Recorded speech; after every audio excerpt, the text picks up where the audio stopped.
development as it will enhance their socio-economic status. The federal government have actually done enough by giving us a project which is one of the biggest projects in North Central.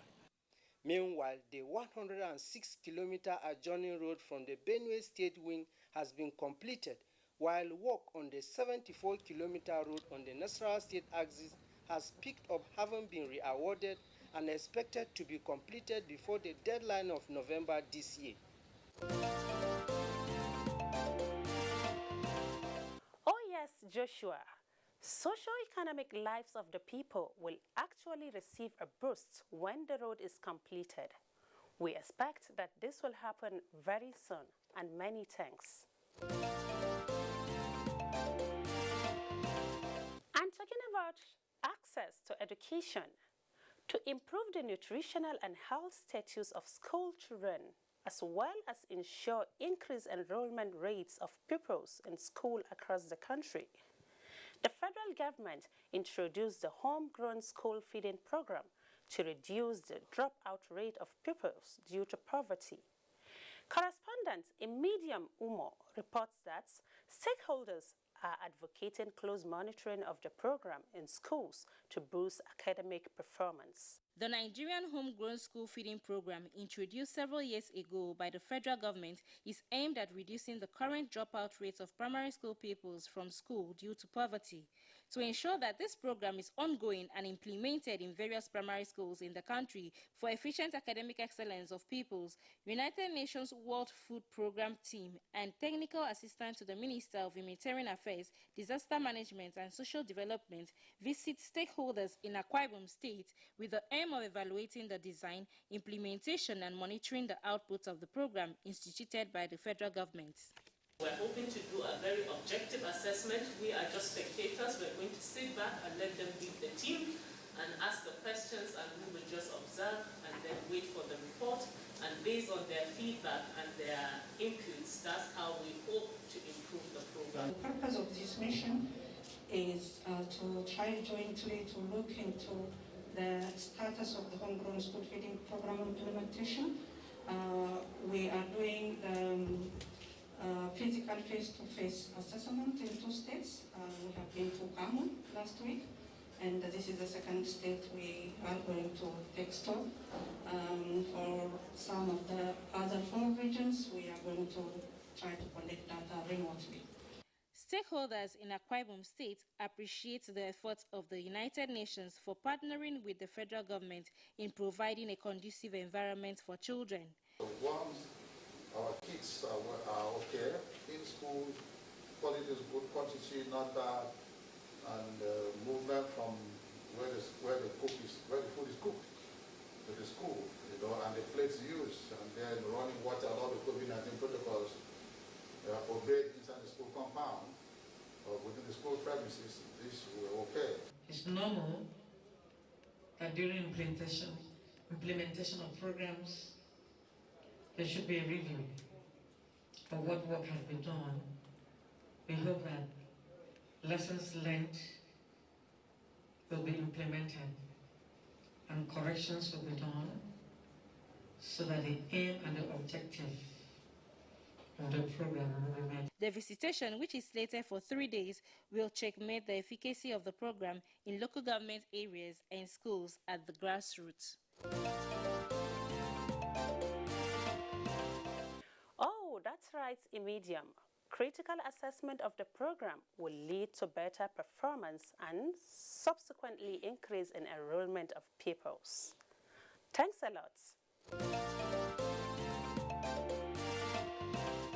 Still to come, NEMA to embark on direct enlightenment campaign in critical states ahead of the rainy season. Join us again after the break. The coronavirus, also known as COVID-19, has been declared by the World Health Organization as a global pandemic. While clinical trials are ongoing for a vaccine and a possible cure, there is no known treatment for the coronavirus. Nigeria has recorded some of these cases, and people are advised to take these preventive measures to keep themselves safe and contain the further spread of the virus. Wash your hands frequently with soap and water or use hand sanitizers all the time. Maintain social distancing. Avoid touching your eyes, nose, and mouth. Practice respiratory hygiene. If you have fever, cough, and difficulty breathing, seek medical care early. Do not panic. Stop the spread of unconfirmed news. Follow the official government news outlets and report all cases immediately. This message is brought to you by the Nigerian Television Authority, NTA, Africa's largest television network. These days, people get their news and information from more media sources than ever before. Some of the news and information given are fake, unverified, doctored, and manufactured to create confusion, stir disaffection, and cause disunity. Before you believe or share any news, ask yourself, is this real? Is it from a credible source? Is it verified or verifiable? Fake news is dangerous. Whether you do it for fun or for political gains, real people can get hurt. Fake news, don't create it, don't spread it. This is a public service announcement from NTA. Welcome back to the correspondence. As the rainy season approaches, the National Emergency Management Agency, NEMA, is devising ways of reaching vulnerable communities through early warning messages to enable them to take proactive risk reduction actions. In line with this, the agency convened a technical meeting of stakeholders to analyze the various implications of the 2021 seasonal rainfall prediction. Correspondent Ilyas Ali Yakubu tells us more. Every year, farming activities and flood management usually depend on seasonal rainfall predictions by the Nigerian Meteorological Services Agency, NIMET. According to the predictions, 2021 is expected to experience normal to above normal rainfall. This technical meeting attracted experts from across the country who converge on Abuja to deliberate extensively and come up with an effective mechanism that will allow stakeholders at federal, state and local government levels to prepare adequately to mitigate and respond to anticipated climate risks and secondary hazards whenever the need arises.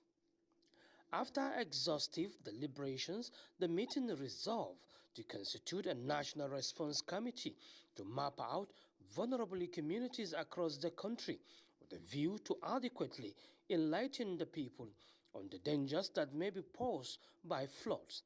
Collaboration with state emergency management agencies and critical stakeholders, as well as early relocation of vulnerable communities to upperland, and prioritize the disaster risk reduction as the new approach on disaster management, which focuses on proactive intervention rather than reactive.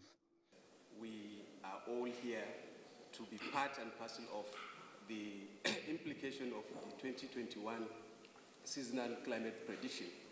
I want to assure you, sir, that the University of Maiduguri Center for Disaster Risk Management and Development Studies, as well as my other colleagues from sister universities, will want to make sure that whatever we discuss here is translated in the classroom, meaning that the 6 centers of disaster risk management and development studies will surely reflect the outcome of what we are doing in the next few weeks. I want us to know that the citizens of whom we are doing all these things possible are better off when we are proactive than when we are reactionary. Because people have ego. People don't always want you to feel bad or maybe feel for them. So people actually want to continue to be on top where they are. So what we are doing here is very, very commendable, and I thank the NEMA DG, so that at the end of the day, all stakeholders are assigned their tasks, whereby they are experts in to go and carry on, so that at the end of the day, this year's rain season will not actually be devastating. Vital stakeholders in disaster management, you will all agree with me that this workshop is timely against the backdrop of frequent devastating climate-induced disasters across the country. This workshop is organized to interpret the various implications of the 2021 seasonal climate prediction and make recommendations in order to prepare for, propose mitigative actions, and response to the expected impact of the predicted rainfall pattern, especially flooding. Director General, National Emergency Management Agency, Vice Marshal Muhammadu Muhammad said the agency will continue to encourage and promote effective cooperation, collaboration, and partnership for efficient management of disaster in Nigeria. This gathering has become more relevant considering our past experiences of unprecedented flood and other disasters that had affected several states of Nigeria and wreaked havoc on communities and drastically affected our collective disaster resilience. The impact of these hazards on lives, properties, and environment depends on the country's level of preparedness, which is to a large extent relies on efficient early warning systems which stimulate early action mechanisms. I am convinced that the articulated early warning messages, which will be developed in collaboration with the stakeholders here, will help to prepare state chief executives, state emergency management agencies, local emergency management committees, and others to take necessary proactive actions required to facilitate risk reduction in their communities. The meeting also tasked the Centers for Disaster Risk Management of the various universities to come up with far-reaching strategies through research that will further reduce the risks of the perennial flooding in the country. And to discuss more on the 2021 rainfall predictions in Nigeria is NTA's disaster correspondent, Ilyasu Ali Yakubu. You're welcome to the program, Ilyasu. Thank you very much. When you talk about 2021 rain forecast, what should Nigerians, especially farmers, expect? Well, first and foremost, let's look at what the 2021 prediction says, which is normal to above normal rainfall. So to that extent, I think there is no significant threats, to farmers. And farmers naturally, will look at this kind of predictions as something excellent to them, because their expectation will be rains and more rains. But when it gets to excessive level, that is when where we begin to have problems of maybe washing away of farmlands and what have you, just as it happens in 2018, where about more than 200,000 farmlands were said to have been washed away, by flood disaster in 2018. But thank God the federal government has actually intervened, else we would have been talking of food scarcity in the country. But by and large, the farmers certainly are happy with the predictions, more so that there is no significant threat, like I said earlier. Okay, Ilyasu, the National Emergency Management NEMA is to map out vulnerable communities in response of the predictions. What are the agency plans in this regard? Yes, thank you very much. One of the plans was this technical stakeholders meeting that was convened by the agency, whereby stakeholders from across the country converge, to analyze the predictions. Of course, the agency had inaugurated a National Response Committee who are built to visit some of the flood-prone areas, to identify some of the problems and with a view to, solving them. Of course, the response committee are expected, to meet with the state governments and some of the vulnerable communities in order to educate them on the need, to evacuate those areas before the rains properly, commence in those areas. Okay. How prepared are communities to respond to the expected impact of the predicted rainfall pattern, especially in addressing the issue of flooding? Yes, I must say that flood-prone areas, or rather communities in flood-prone areas, are highly, educated on the need, to take precautions when it comes to flooding, because for quite some time, these people have been, suffering from this menace, almost on every year. And of course, based on the messages, the National Emergency Management Agency and other stakeholders have been putting across, the people in those flood-prone areas are seriously aware, of the danger, posed by some of these disasters. So, by and large, the people are aware of the danger. The people know what they've been experiencing. So, as it is today, the moment immediately after these predictions, or rather the analysis by NEMA, and of course, every every advice that may be put across to these people certainly will be taken in good faith. Okay, lastly, what is your advice to communities living in flood-prone areas to avoid mistake of the past? Yes, like I just mentioned right away, my advice would be that they should do the needful at all times, because they know what they've been suffering, they know how much they have lost in terms of property and lives and what have you.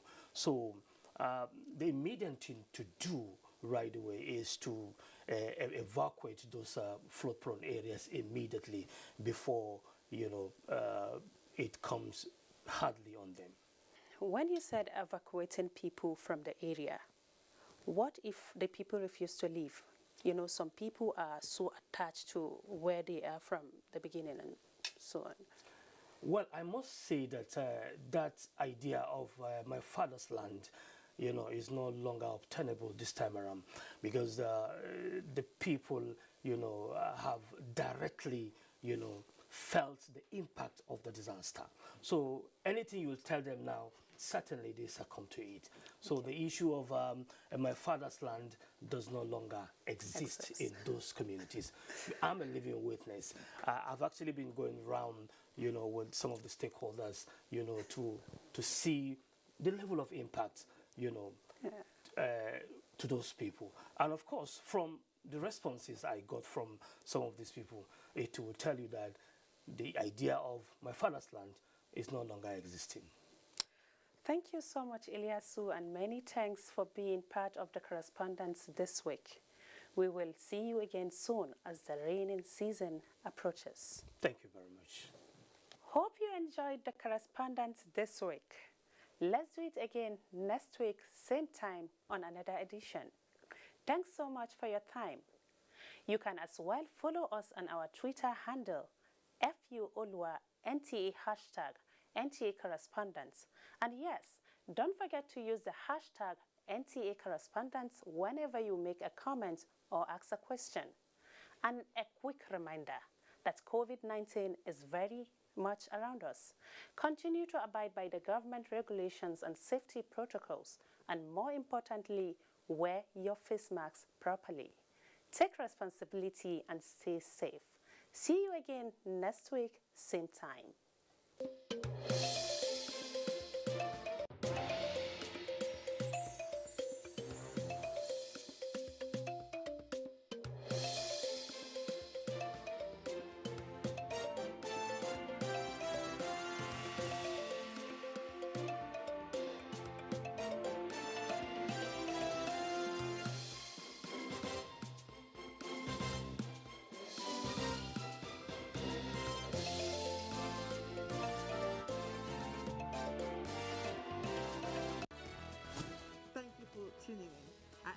Lydia Odije Ochi. Ignatius Nkwo for Deadline 360. In Kano, Fatima Sanusi Karaye, Deadline 360. A closer system of government to the people over the years, observers say, has been involved in several. The Gbagi Adorable Marriage Festival remains a sacred obligation. For Deadline 360, Justina Etam.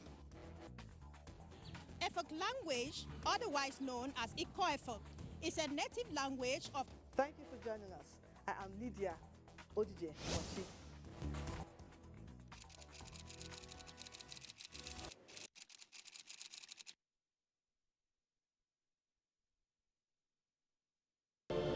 These days, people get their news and information from more media sources than ever before. Some of the news and information given are fake, unverified, doctored, and manufactured to create confusion, stir disaffection, and cause disunity. Before you believe or share any news, ask yourself, is this real? Is it from a credible source? Is it verified or verifiable? Fake news is dangerous. Whether you do it for fun or for political gains, real people can get hurt. Fake news, don't create it, don't spread it.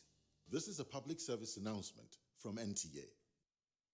I never get this kind of thing, or I hear it. Somebody called me that there is a form that people are filling. I should go and fill. Then I went there, she gave me one, I filled the form. We are 3 in number, they working together. We got form from federal government. After 2 weeks, I received a lot of 30,000 naira from federal government. I used the 30,000 naira to buy so many things like equipment. The money really helped me. The next week, I went to market. I increased my business. I thank my president who got touched to give us this such amount. I say, may God bless him. I really thank the government, the federal government, more especially President Muhammad Buhari, because he is the one that signed the money. I am very, very grateful for them. Information is power.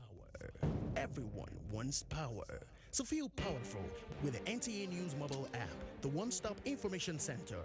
Real news at your fingertip. Be the first to report by uploading first-hand information on the U-Report link. And be the first to know by simply clicking on any of the links on the sidebar for headlines, domestic and foreign news, economy, security, politics, sports, and more. Stream live on your smartphone and tablets and stay connected. It's pretty easy. Simply download NTA News app from your Google Play Store and you're good to go. NTA News mobile app, your access to real-time information. You can follow us on all our social media platforms. Facebook at NTA Network News, Instagram at NTA Network, Twitter at NTA News Now, YouTube at NTA News Online. Or visit www.nta.ng. For live streaming, visit www.nta.ng/live.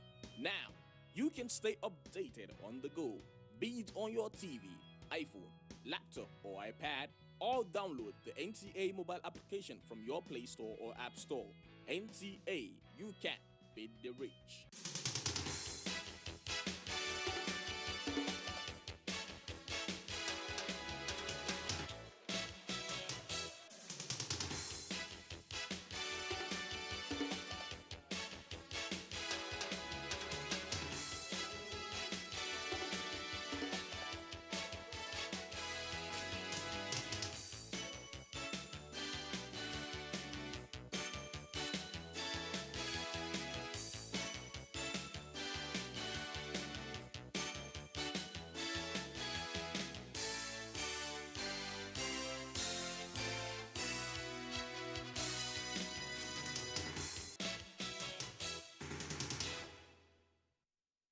I never get this kind of thing, or I hear it. Nínú ẹgbẹ́ la wà tá ti gbọ́ formation tíjọba tó ṣèrànlọ́wọ́ fáwa télọ̀ wọ́n nítorí COVID-19. Wọ́n ní kí n korúkọ àtàkáǹtì tí mò ń lò so mo kọ sílẹ̀ mo mọ́kàn kúrò mo rò pé ó lè jẹ́rọ́ ni nǹkan tá a wá ṣe. Ju bí ọ̀sẹ̀ bíi mẹ́ta ẹ̀ lọ tí wọ́n gba account number wa tí wọ́n béèrè ọ̀rọ̀ lọ́wọ́ wa yẹn ni wọ́n send owó sínú àkáǹtì mi. Ọjọ́ yẹn náà ni mo fi owó kún mo dẹ̀ lọ ra fóònù. So láti ìgbà yẹn mi ò ní ìṣòro pẹ̀lú àwọn kọ́sítọ́mà mi mọ́.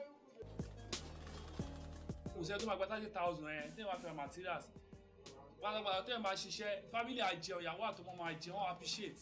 Mo dúpẹ́ lọ́wọ́ federal government fún nǹkan tó ń ṣe.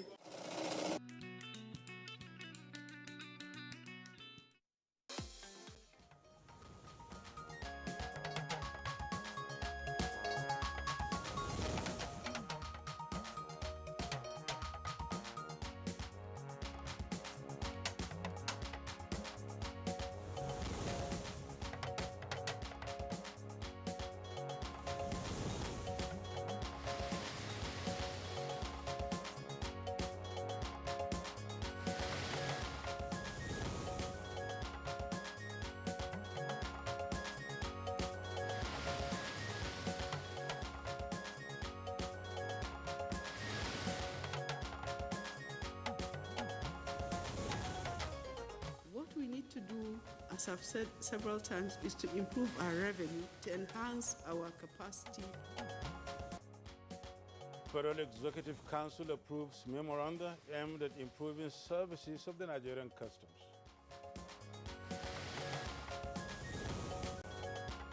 It is a system designed to ensure that at all times, a country is able to guarantee that food will be supplied and available to its members. Senate passes bill to establish National Food Reserve Agency.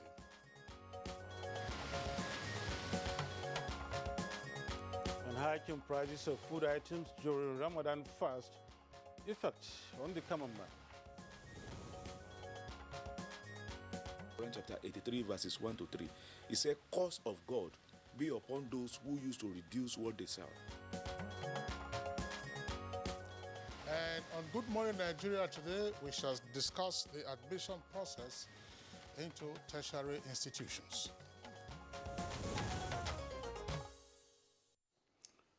Gaining admission into any overly competitive Nigerian tertiary institution can be daunting for many young Nigerian secondary school leavers, especially the one of their choice.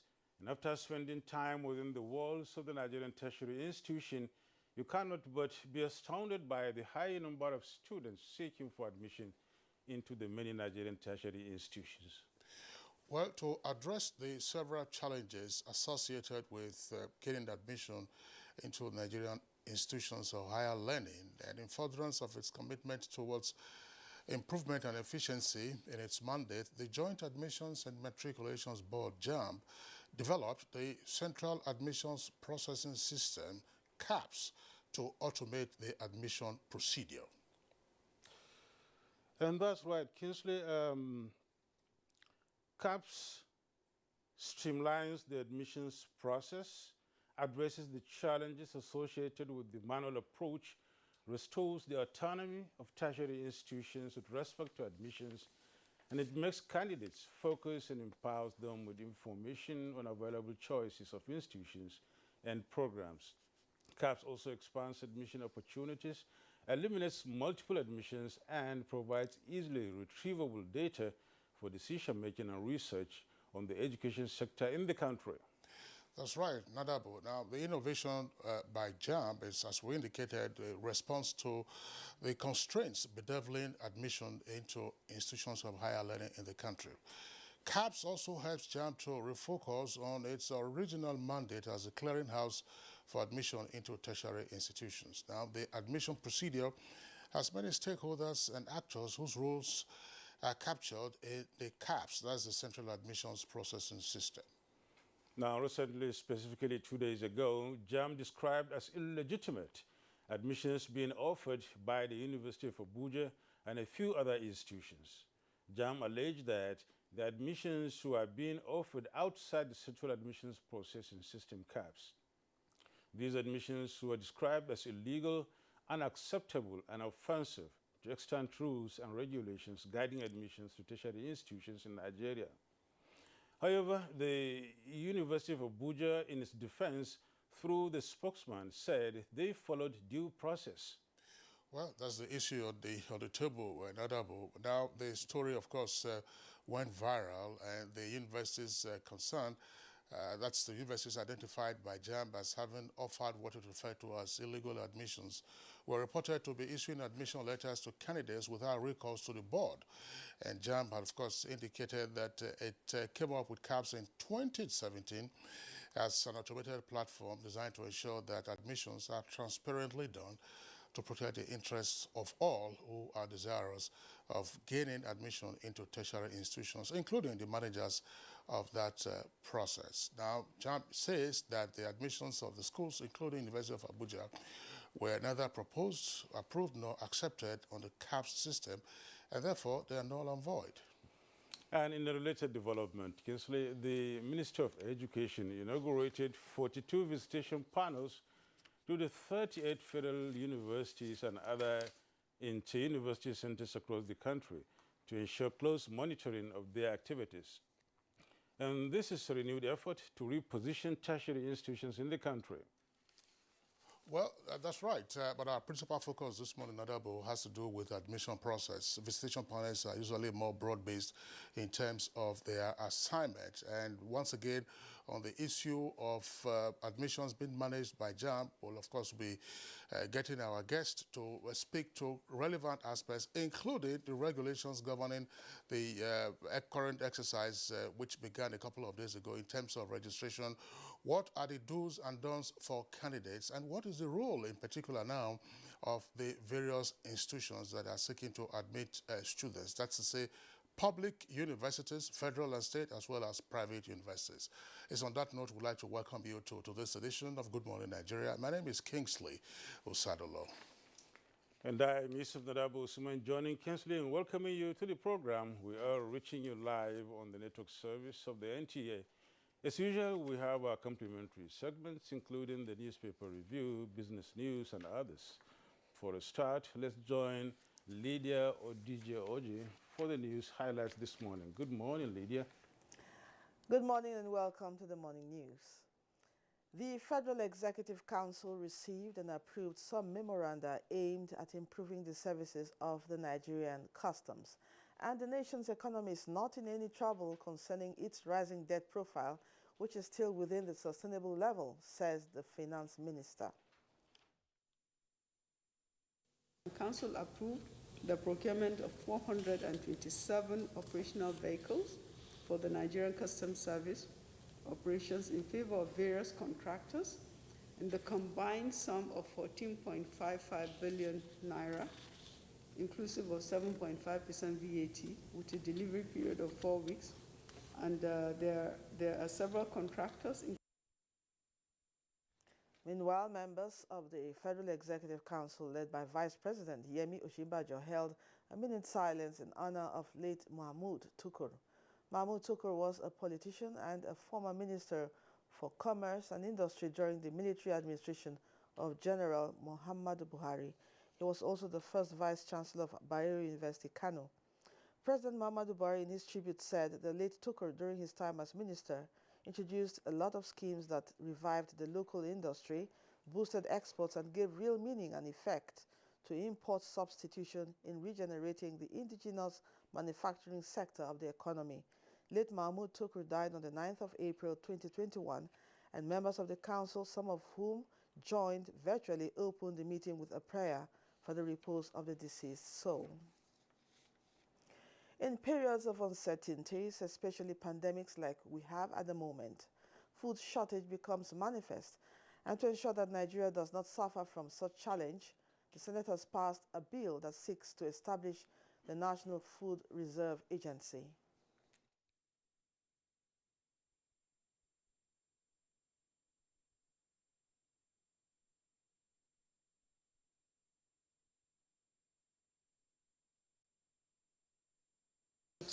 Declares a national food emergency, the agency is empowered to release food stock. And all other provisions of the Constitution, there is no power that enables this National Assembly to make law in respect to food reserve agency. I don't think we can afford to just leave the food reserve issue in Nigeria to state governments. After all, the state governments run to the federal government. Prices of food items appear to always rise during the Ramadan fast. This is, however, against the religious teachings of piety, fairness, and humane disposition. Sabet Animal Williams takes a look at the prices as they affect the less privileged. Quran says, "Wailul lil mutaffifin." That is Quran chapter 83, verses 1 to 3. It says, "Curse of God be upon those who used to reduce what they sell." The bag of flour where you used to buy 11,000, 12,000, now is almost 15,000 naira a bag. Electricity tariff has gone up, the foreign exchange rates, the dollar to naira has gone up, and all these parameters affect the price of food. And the House of Representatives Committee on Judiciary says it is in solidarity with striking judiciary staff, but made it clear that in its opinion that the blanket approach by the Judiciary Staff Union of Nigeria requires a rethink. National Assembly correspondent Lami Ali reports that the committee met with the executives of JUSUN and urged the union to allow federal courts to function.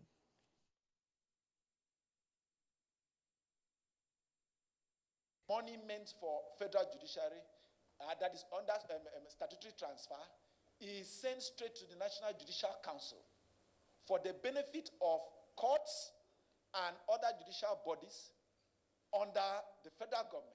The Constitution of the federal government of Nigeria has not been implemented according to the prescription that guarantee financial autonomy, and is that the judgment of court that we have obtained 7 years ago had not been complied with.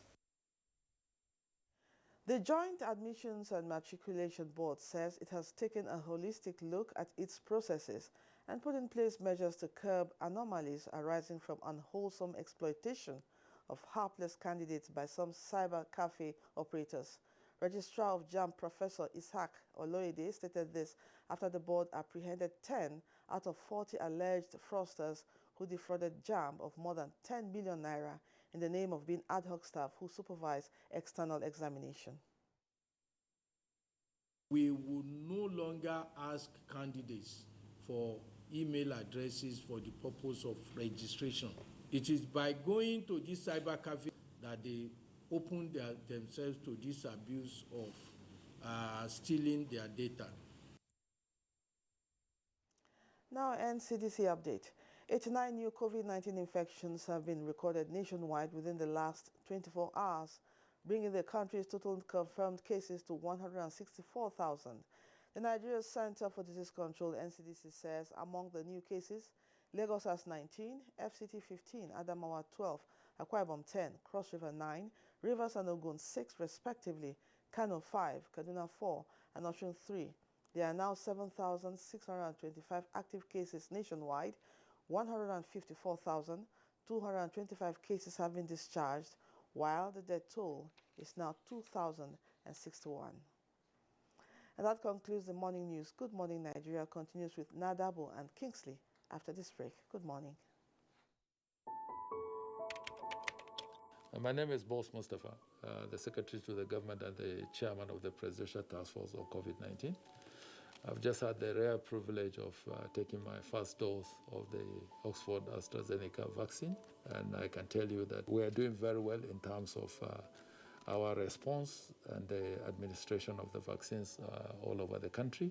As strategic leaders, we are supposed to lead by example, and the President did precisely that on Saturday with the Vice President, and we are continuing in that particular direction. The essence of taking these vaccines is to help us really fight this COVID-19 virus. And the combination of the non-pharmaceutical measures and the vaccine is the way to go in 2021 and thereafter.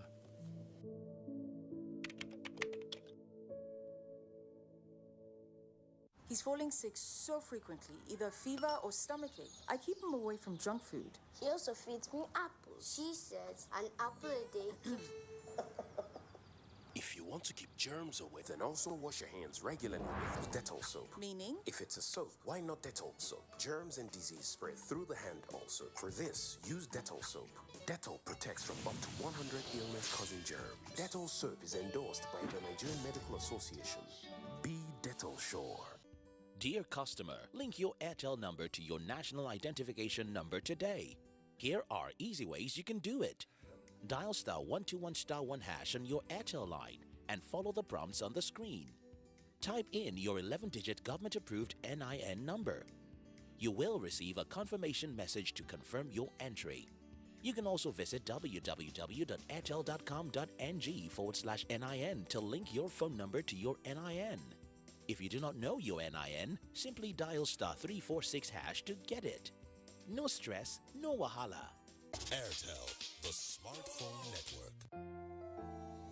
At the first sign of pain, you need a solution that you can trust to provide effective relief and is gentle on the stomach. Try Panadol Caplets for relief from headaches, body aches, and fever. With Panadol's Optizorb formula, the tablet gently breaks down in the stomach, quickly absorbs, and starts providing pain relief in 15 minutes. For fast and effective pain relief that you can trust, try Panadol Caplets.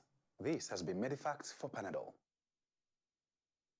Contemporary times require practical skills to remain competitive and relevant in your organization. Therefore, take advantage of NTA TV College short proficiency courses to sharpen your professional skills. Basic Broadcast Accounting and Auditing. Date 19th April to 30th April 2021. 2 weeks. Audio Engineering, Operations and Maintenance. Date 19th April to 23rd April 2021. 1 week. Protocol, Event Management and Public Relations. Date 3rd May to 14th May 2021. 2 weeks. Intermediate Camera Operation Techniques. Date 17th May to 11th June 2021. 4 weeks. The course fee for the 4-week course is 100,000 naira per participant. The fee for the 2-week course is 80,000 naira, while the course fee for the 1-week course is 40,000 naira only. Accommodation inclusive. Venue for all the courses is the serene and secure environment of NTA TV College near Old Government House, Rayfield, Jos. For more inquiries, please call 0803-314-4383 or 0806-980-9807. NTA TV College, Jos, training you to be the best you want to be.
These days, people get their news and information from more media sources than ever before. Some of the news and information given are fake, unverified, doctored, and manufactured to create confusion, stir disaffection, and cause disunity. Before you believe or share any news, ask yourself, is this real? Is it from a credible source? Is it verified or verifiable? Fake news is dangerous, whether you do it for fun or for political gains. Real people can get hurt. Fake news, don't create it, don't spread it. This is a public service announcement from NTA. You're watching Good Morning Nigeria, and we are live on the network service of the Nigerian Television Authority. It's time for business news. And let's join our correspondent Kunle Adeye as he tells us about developments in the global oil market. The International Energy Agency IEA disclosed in its monthly oil market report that Saudi Arabia maintains its extra reduction in supply for the second consecutive month. This has kept overall OPEC Plus compliance with supply cuts at 113%. Russia ramps up while Iran and Libya, exempted from the deal, posted notable increases, pushing output from the 24-member producer group to 39.8 million barrels per day. The IEA puts Saudi Arabia's compliance in March at 153%, Russia 95%, and Nigeria 127%. The equities market on Wednesday, April 14, 2021 closed on a positive note. Here are the details of the tradings.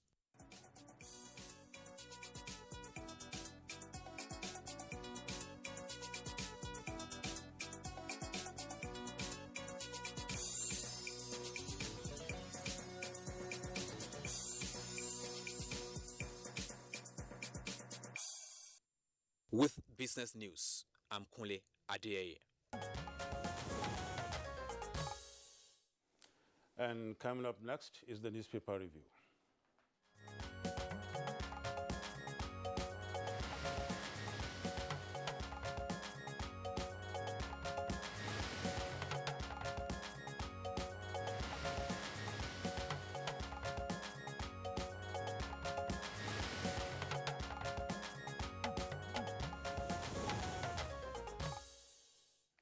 Baya Toyebe is here with us in the studios. Baya, good morning and welcome. Thank you, Kinsley. Good morning. Good morning, Adawu. You're welcome, Baya. Good morning, Nigeria. Thank you. Yeah, your chin mask looks lovely. Yes, that is to tell you that I am COVID-19 compliant. Absolutely. That's great. Absolutely. So, the vaccination is still ongoing. It's still on, really? Yes, it's still on. And he should have taken his jab anyway. He should have. Well, I had mine a couple of weeks ago, so that's... All right, Bayo, thanks a lot. Just as we said, we welcome you to today's edition of Review of Papers. Let's begin by taking a look at the window page of the Punch. And above the nameplate says, Forex crisis putting investments and jobs at risk, says LCCI, that's Lagos Chamber of Commerce and Industry. Senate alleges 7.6 billion naira secret withdrawal, summons Ahmed, that's the Accountant General. Federal government fortifies security at Abuja, Lagos, and other airports. Oshibajo criticizes vaccine politics and export ban on developing countries. And the late story, of course, is on the economy again. It says states face cash crunch and salaries swallow revenues. Federal government seeks more funds. 3 riders to that. We need more money for debt servicing and day-to-day running of government, admits federal government. Ekiti spends 93% of allocation on workers, receives 3.1 billion naira on the average, says state. We can't continue spending 90% of our revenue on civil servants and pensioners, Gombe.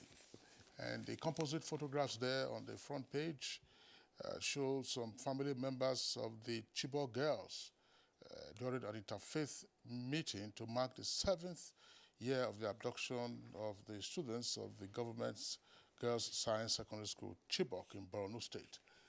And that anniversary took place yesterday. Federal government approves 14.55 billion naira operational vehicles and boats for customs. Distribute palliatives to Benue windstorm victims, Senate tells NEMA. Bauchi releases 185.5 million naira for students' UTME and NECO registration. Johnson strike. Costs remain short. National Assembly plans talks with governors. Students who fell off moving vehicle during protest dead. That's according to Plateau University. Student who fell off moving vehicle during protest dead. That's according to Plateau University. I'm hopeful Chibok girls and others will return. Zulum, Governor of Borno State. Well, here on the Daily Trust, we have some few stories on the front page. We get started with the stories right under the masthead, and that is Osun suspends 3 principles over succession preaching. Get details of that on page 8. Expatriates taking over Nigerians' jobs, says the federal government, still on page 8. And down below the page, if we move down a little, we see bandits besiege Armed Forces Staff College in Kaduna, still on page 8. And we lost over 10 million naira staff allowances to fraudsters, says JAM.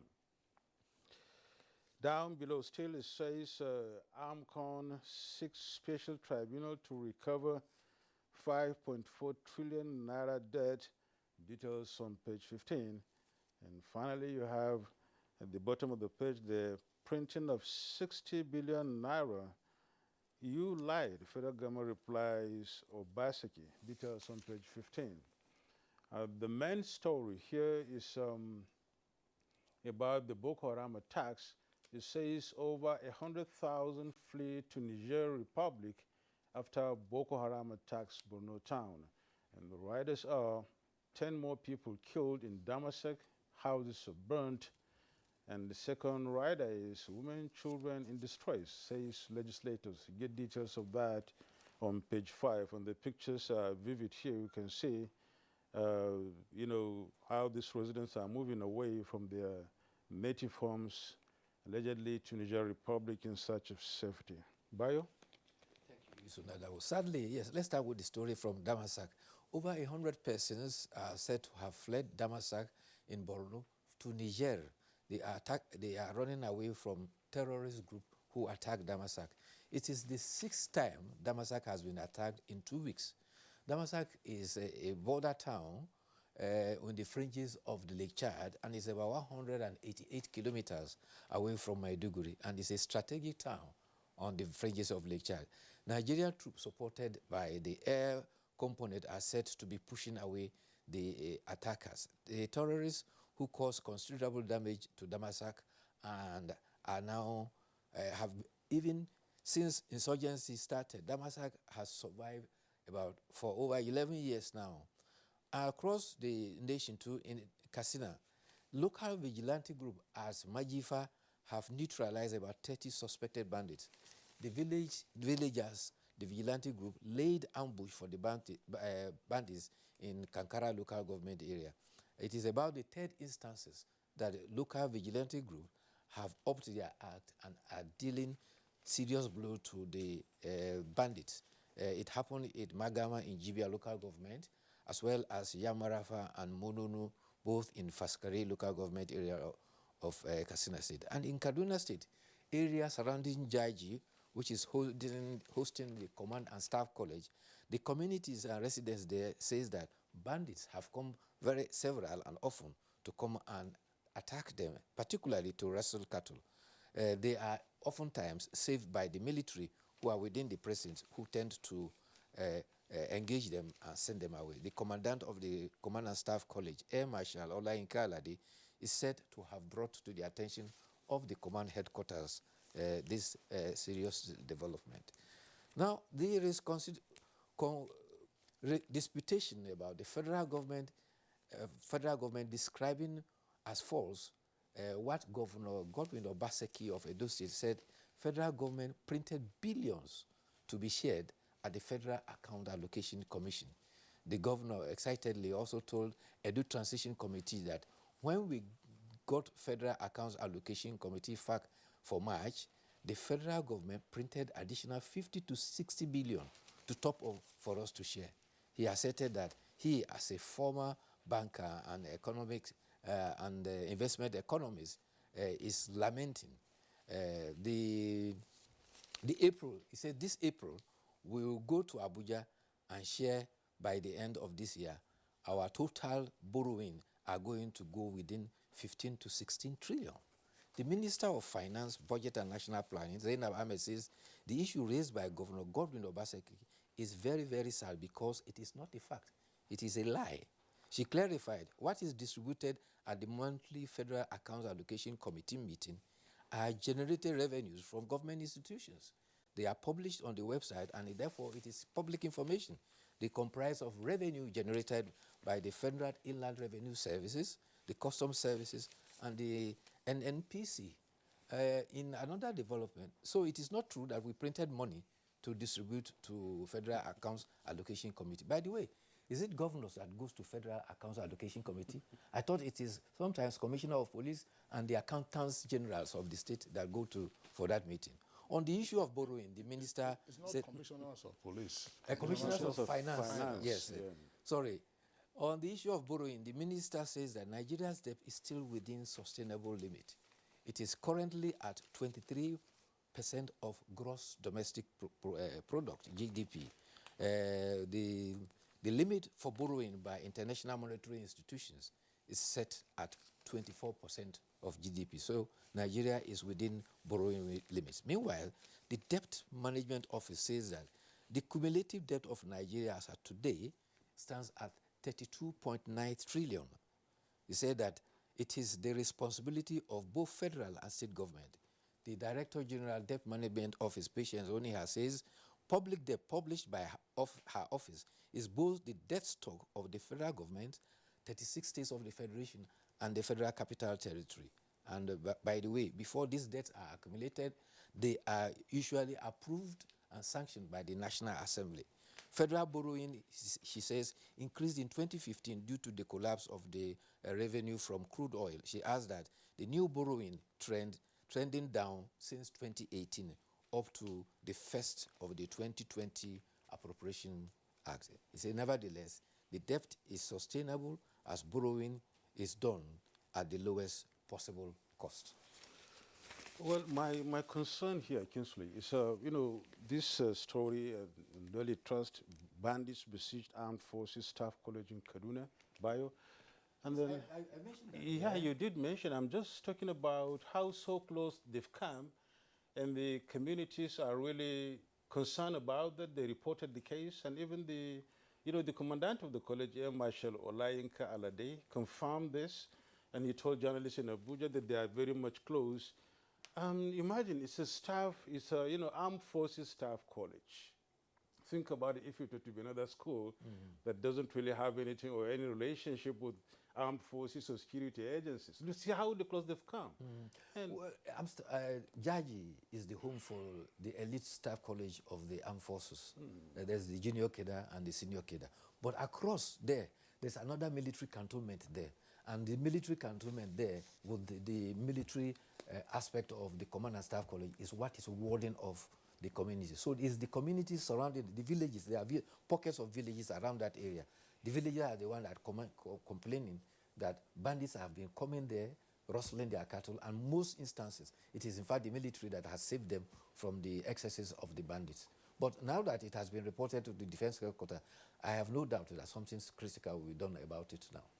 Yeah, and it's very important, Nadabo and Bayo, that the villagers themselves are already making reports to the security agents, because when Kankara and Kagara mass abductions took place, one of the indications we got from the residents in the course of our interacting with our correspondents who were right there was to say, look, surrounding villages had been deserted by their residents on account of the high frequency of attacks by the bandits. And so that was an indication that, look, the bandits were closing in on a high-valued but soft target, and which was what happened with the mass abduction of the students in the secondary schools. So if in surrounding villages around military formations every now and then, that's a greater cause for worry. Yes. One, it tells you something about the audacity of these lawless elements. Bandits, and how ungoverned these spaces are becoming and getting closer to towns and villages and the rest of them. That's right. The other issue is the lead by the Punch newspaper. And of course, the response of the federal government to Governor Obasanjo's alarm that the government was using ways and means. When you say you print money, that's the literal way of stating it, ways and means.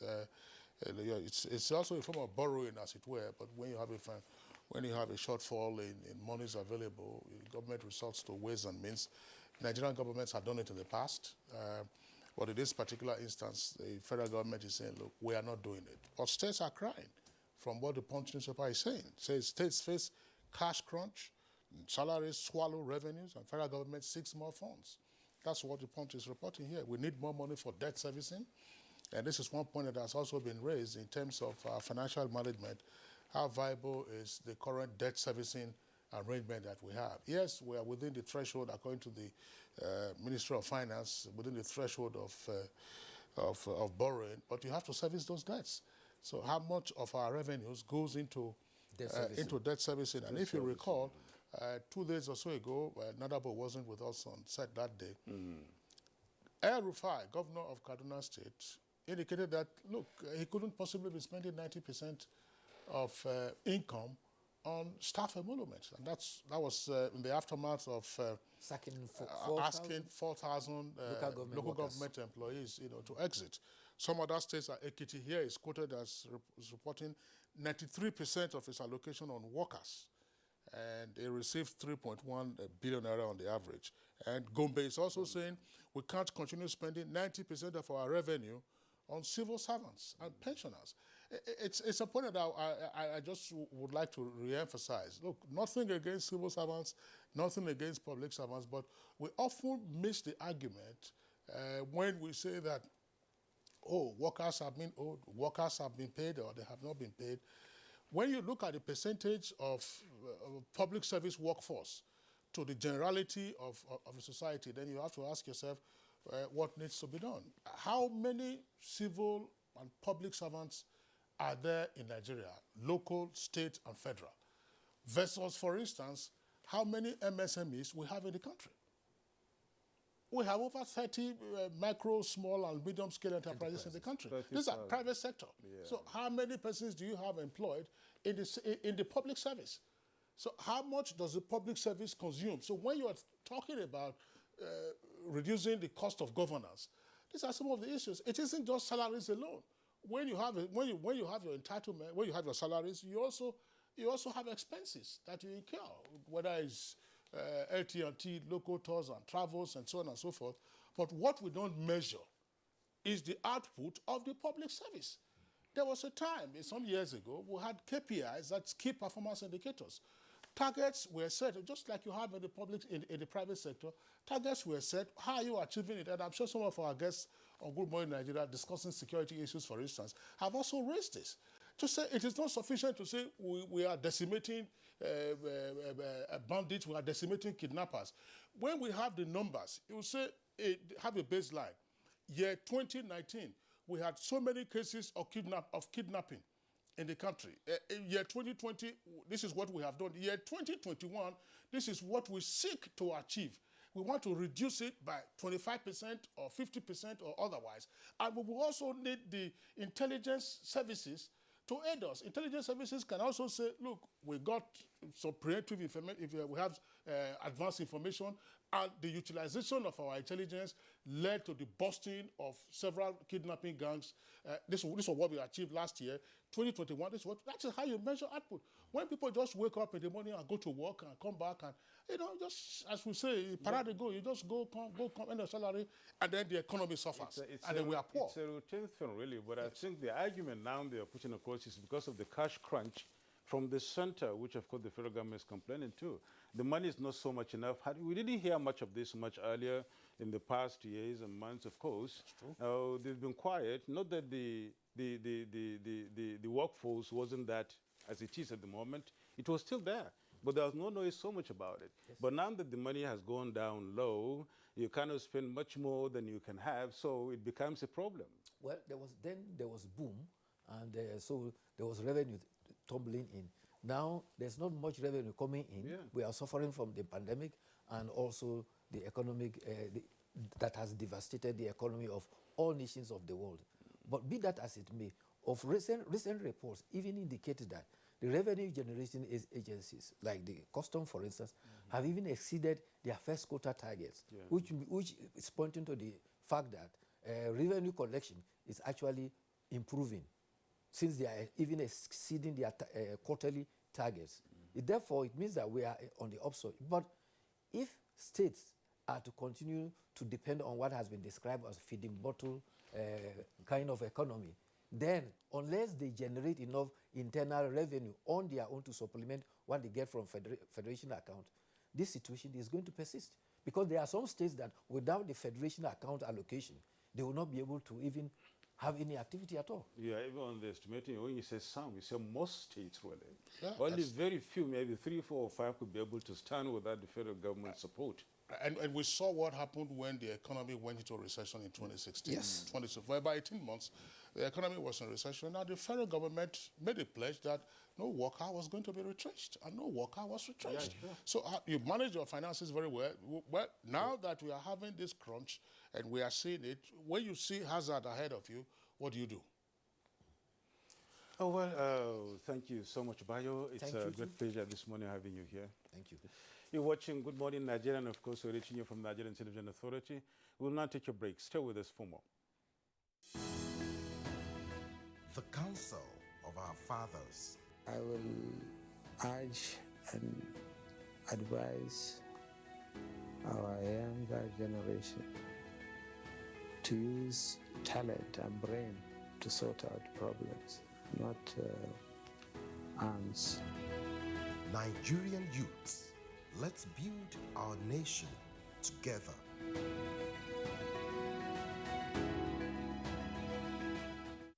When times are tough, we know that as a mother, one thing you should never compromise on is your family's oral health, because they deserve the best. Oral-B, all-round protection.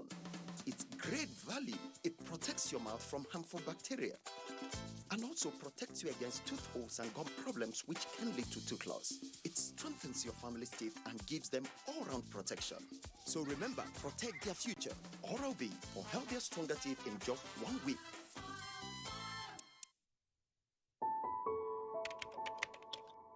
My name is Osage Ehanere. I am Minister of Health. We have just taken the vaccine. It is the AstraZeneca vaccine. This vaccine is safe, properly researched. It is in use in many countries. We urge all Nigerians to submit themselves to taking this vaccine. Persons who are 18 years old above. Otherwise, it is safe. You take your second dose after a period of about 10 to 12 weeks, and then you have immunity. Nigeria is aiming to vaccinate 70% of our population, and therefore be one of that 70% to give us herd immunity. Herd immunity means that Nigerians will not easily become infected even if they get in contact with the coronavirus.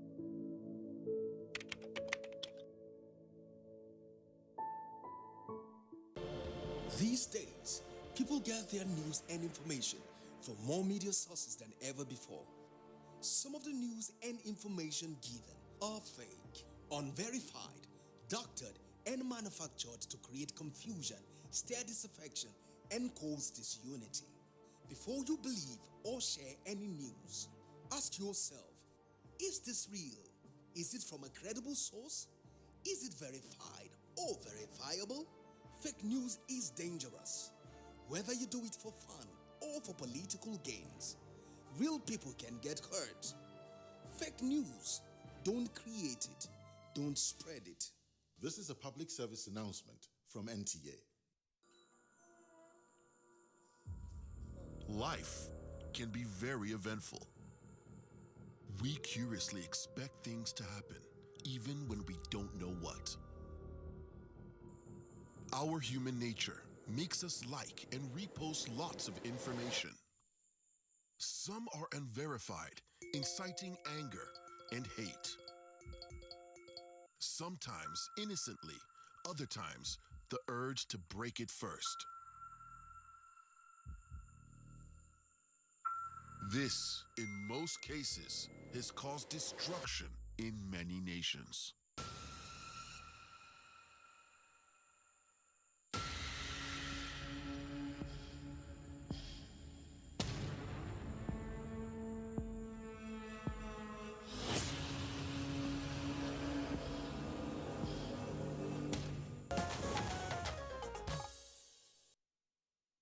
You are watching Good Morning Nigeria, and we're still live on the network service of Africa's largest television network, the Nigerian Television Authority. As a prompt for our conversation this morning, which is on the admission process into institutions of higher learning, let's listen to this background put together by Joseph Otsen. The tertiary institutions in Nigeria are saddled with the responsibility of contributing to national development through high-level manpower training, inculcation of proper values, and development of the intellectual capacity of the people. In view of this, qualifications from tertiary institutions, especially the universities, are highly regarded, considered for employment and a step to even higher education. This has placed much premium to tertiary education, with many seeking for admission to study and acquire the relevant qualifications. However, with an approximate population of over 200 million and limited tertiary institutions to accommodate large numbers, many continue to show desperation to gain access to the limited available space. Pressure to gain admission into the tertiary institutions, according to experts, is among the contributing factors leading to malpractices during admission processes. The quest to check these challenges prompted the federal government of Nigeria to establish the Joint Admission and Matriculation Board, JAM, in 1978 to handle all admission matters into tertiary institutions.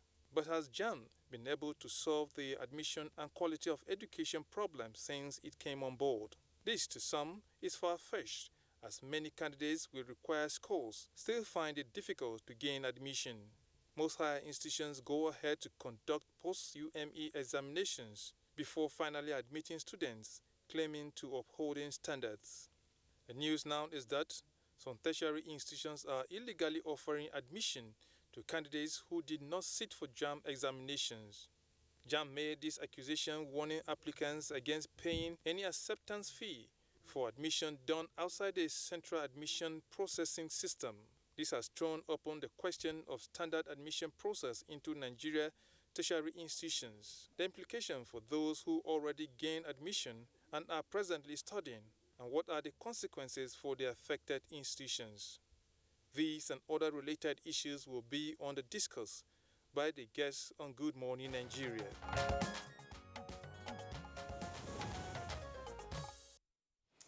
You're watching Good Morning Nigeria, reaching you live from the studios of the Nigerian Television Authority. And of course, this morning, we're discussing admission process into tertiary institutions in Nigeria. And joining us via Zoom in Lauren is the Registrar, Joint Admissions and Matriculation Board, Professor Ishak Oloyede. Welcome to the program, Professor. Thank you very much. And also joining us from Maiduguri is Professor Babugana Guti, Dean of Engineering, Member Admission Committee, and former Director ICT, University of Maiduguri. Good to have you join us this morning, Dean. Thank you very much for being on the program this morning. All right, and with us in the Abuja studios, we'd like to welcome Dr. Abdul Malik Mohammed Durunguwa. He is a member of the Governing Council of NOC University at Kachia in Kaduna State. Of course, he has his doctorate in educational administration and planning. Dr. Abdul Malik Durunguwa, delighted to have you with us this morning. Thank you. Good morning, Nigerians. Okay, and joining us also via Zoom from Benin, it's the chairman of the university's admissions committee of the University of Benin, Professor Kingsley Omorogiwa. That's my namesake. Professor Omorogiwa, can we see you there? Good morning and welcome to Good Morning Nigeria. Thank you very much. All right, gentlemen, once again, delighted to have you. Let's begin with the registrar and CEO of JAM, Professor Ishak Oloyede, who is with us via Zoom from Ilorin, where, of course, he also was Vice-Chancellor at some point. Professor Oloyede, well, the trigger for this conversation, we should say, 2 points. One, the ongoing registration for the next UTME, that's Unified Tertiary Matriculation Examinations, and the statement that came from your board some days ago describing as illegal, null and void the admissions being offered by some universities, including the University of Abuja, which has on its own issued a rebuttal. But tell us, in general, before we get into the nitty-gritty, what is the status of admissions for the current academic year or for the next academic year? What's going on? Who is doing what and who is not doing what?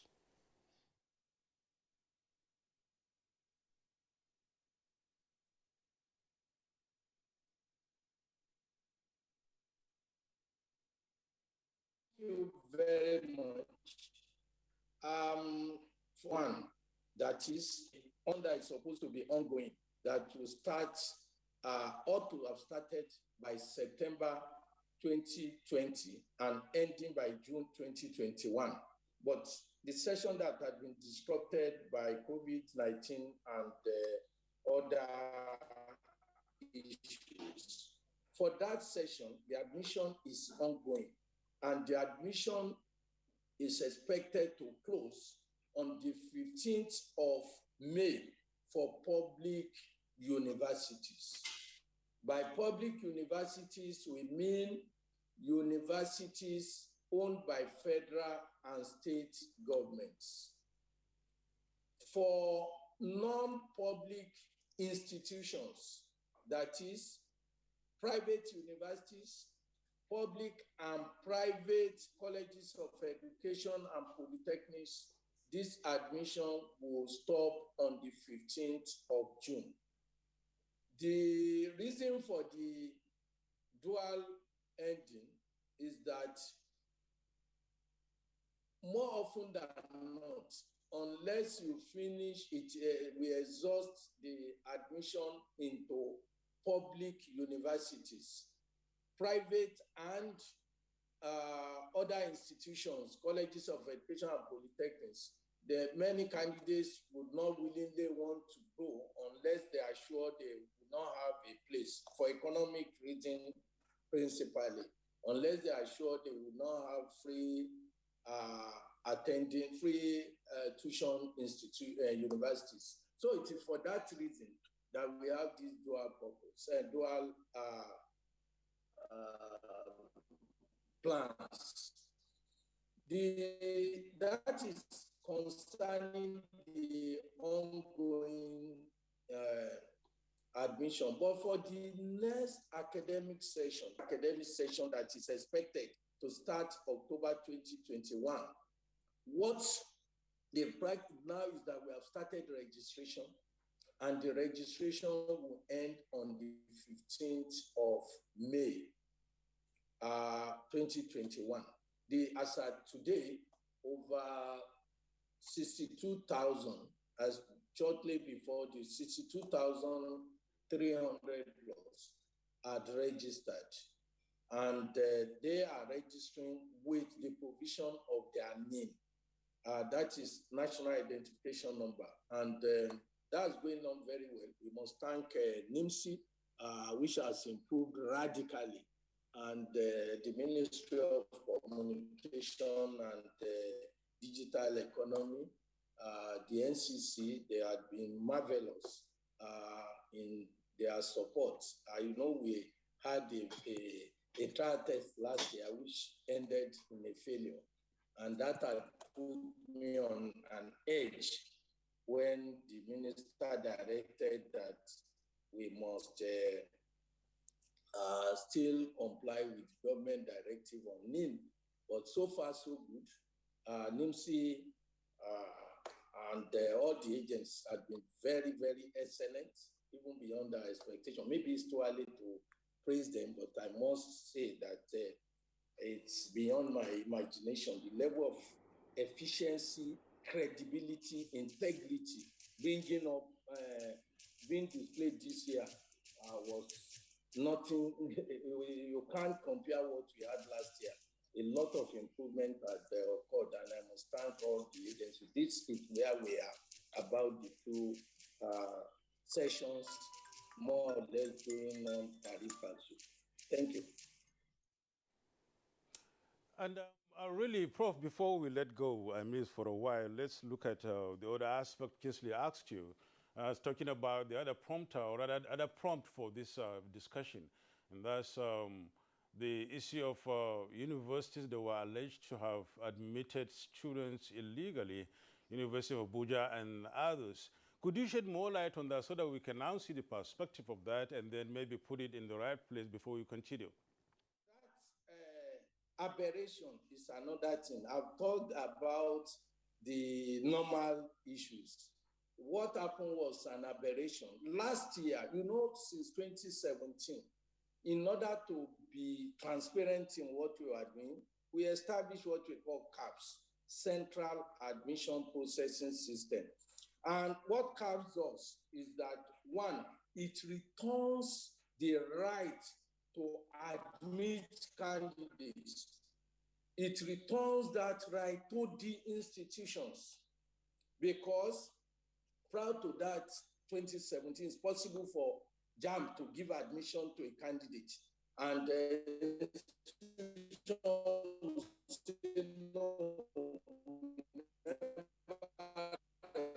recommended this. What CAPS did primarily, said that admission is initiated by the institution that wants to admit, because there is nowhere in the world that the institutions are deprived of the right to determine and to choose the persons that will be admitted. But of course, they must follow the guidelines as stipulated by the proprietors. So what we did, well, what CAPS had done, is that it makes it impossible for any other person or authority to introduce, to admit any candidate, or to introduce any candidate for admission. Yes, there is distortion from somewhere. I think you can locate that. Professor Isaac Oloyede, there's some interference. We're not quite sure what the surrounding ambience is for you there, but we're going to give you some time to probably take care of that so that you can have conversation with us. We're still hearing the filtration of some external or extraneous audio from some other persons. Nadabo, that's we needed to pause him and get that. But Prof, you were explaining something very important. I would like you to continue, assuming you're okay now, just to get rid of the noise that was coming in. If you're okay now, just return and then let us know. It looks like somebody is still trying to get your attention somewhere. We'll be trying to find him. All right. Okay. All right, Prof. If you're okay, just let us know the details further of CAPS, such as you were explaining. Basically, is to return the right of admission to the admitting institution, and then what else? Yes, it is to return the right of admission to the candidates, to the institutions. But in addition to that, all the parameters for admission are also embedded in the CAPS in such a way that when you upload the score of the candidates, UTME candidate, for instance, you upload the scores, the institutions on their own will also upload. They have been given the access to upload their own post-UTME scores.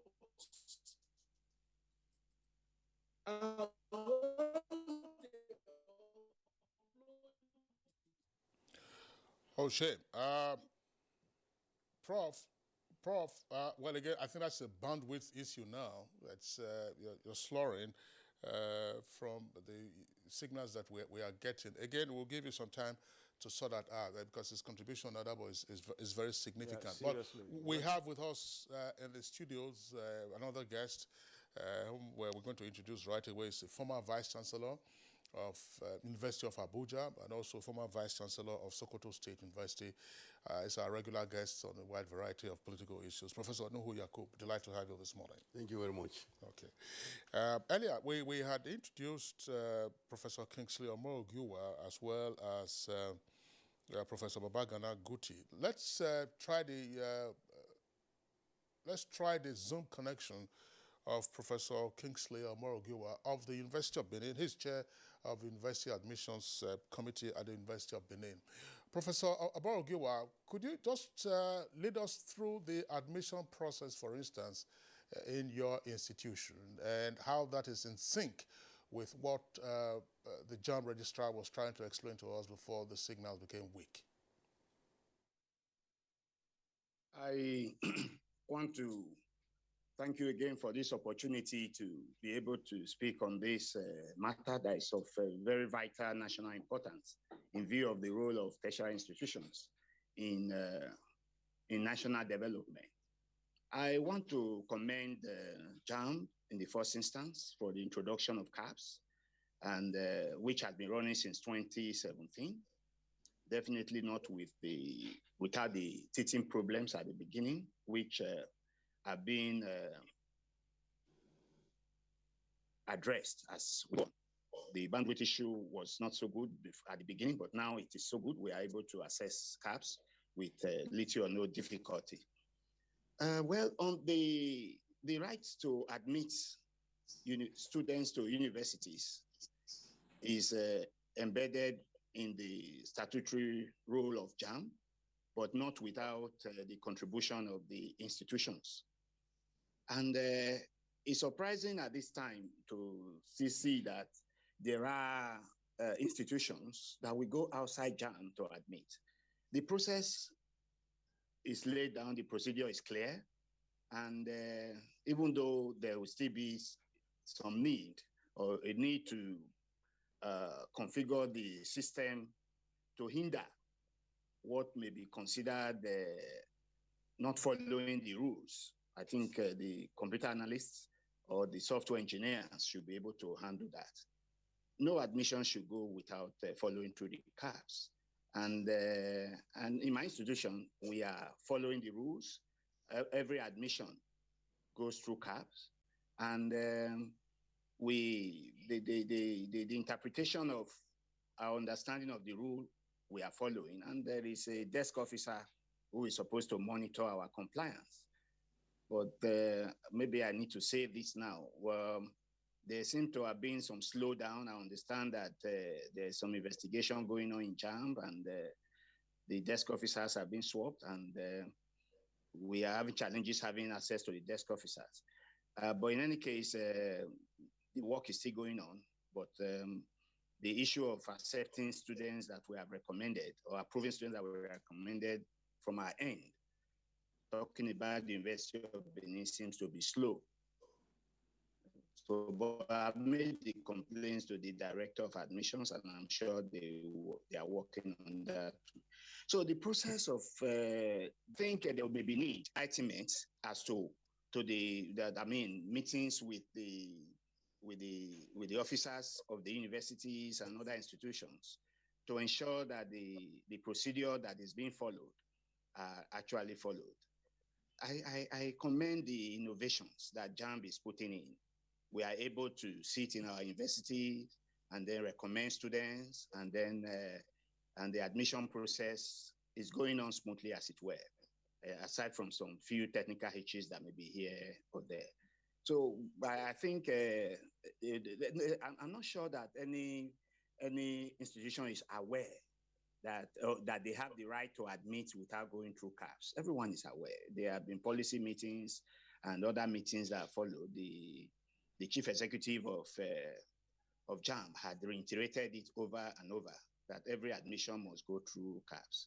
So I think that is where we are. And if there are such infringements and not following the rules, I mean, the such universities should be called to order to do the right thing. And I think it's not late to correct such errors. Thank you very much. Professor Kingsley, Dr. Abdul Malik and Professor Babagana Guti, really want to hear from the two of you individually, but let's start with Dr. Abdul Malik too. We've heard from University of Benin there. Let's hear from Kaduna and see what's really happening. How is it going? How's the admission process in your institution, and generally how is CAPS, assisting in doing that, and how is it fine-tuning the admission processes in that zone? Thank you very much for this wonderful opportunity, and we want to actually thank JAM for the job they are doing. Even though our institution, that is the NOC University, is a new university which have just been given a license about a week ago by the Federal Ministry of Education. But actually we are in collaboration with JAM to make sure that every admission that is done with the due process that is required. But let me start by saying that there is a standing guidelines for admission process generally in the higher institutions, more especially in the tertiary institutions, universities. And one of these guidelines is as stipulated by JAM. You know, once you can be able to go through the guidelines, you may not have a lot of hitches, except, and I said where, maybe the university itself had its own standing, you know, rules or expectations from students. But the standing rules or guidelines, even by the federal government, are the candidate, you know, must first of all, you know, get the required, you know, points from JAM. And then secondly, you must be able to at least have your SSE. The SSE could be NECO, WAEC, or NAPTEP, but of course, you must have the required 5 credits. English and mathematics must be inclusive. And then the other 3 subjects could be relevant to the course that you are under, you know, going to study.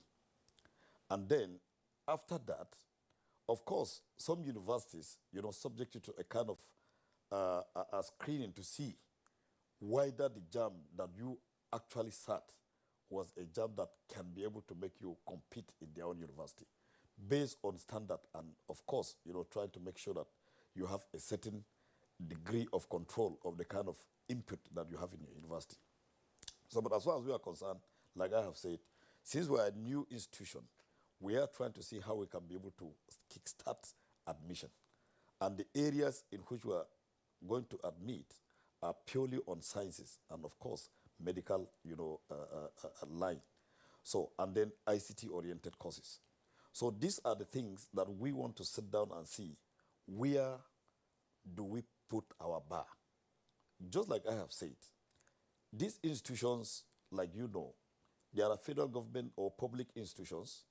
That is, even in the public institutions, there are ones that are owned by federal government and there are ones that are owned by state government. You could have a federal university, you could have a state-owned university, and it goes like that up to even, you know, College of Educations and Polytechnics.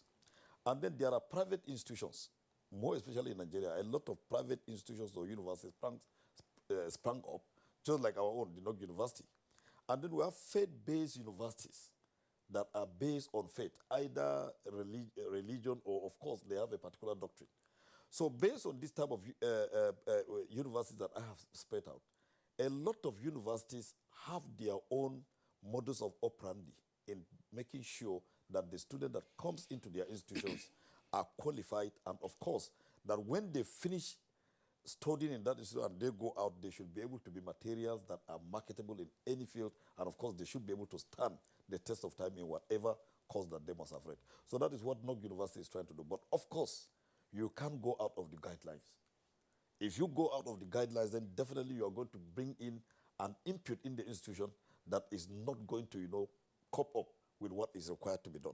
So this is where most institutions, you know, have to take, you know, this thing. But you know, one problem again that we are actually facing in Nigeria, because of the large number of turnout of secondary school, you know, students in Nigeria, the number is beyond what you are thinking.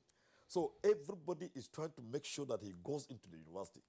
You can have a course, you can announce that this is a course you want to read. You may be looking for just about 40 students for that particular course, but you'll be surprised to find out that about 100 or 200, you know, students have applied for the same course. You don't have the facilities to train more than what will you do? And that is why most of them leave Nigeria to go and even join some quack universities, you know, in neighboring countries. And at the end of the day, they come back. And that is why sometimes I was very happy with what, you know, what do we call this, this body? That is NYC. NYC have to look at where did you even read, and then they have to go and make some verifications from those institutions. In fact, more especially, I'm sorry to say, I don't want to mention God, but I have to because of what is going on. More especially in Benin Republic, you find somebody just in a 3-bedroom flat, you know, operating a university and you without any standard. So these are areas where we need to look at critically, and that is why a lot of private universities are coming up because of the high number of qualified, I'm telling you, qualified students or who have finished secondary school and they have passed their job, they have passed their work, and the rest of them, but they are at home. Right. So they need where to go in. Yeah, thank you very much, Dr. Abdul Malik, for your points. We will return to you in the course of the conversation. Let's go to Maiduguri Network Center. Professor Babagana Guti, who's Dean of Engineering at the University of Maiduguri and also a member of the admissions committee. Now, just walk us through the admission process at University of Maiduguri. Assume, for instance, that I'm Kingsley Osadolo and I'm seeking admission to study engineering at, let's say, mechanical engineering in your university. What is the procedure, and then what will be the final proof or evidence that I have indeed been legitimately admitted into your institution?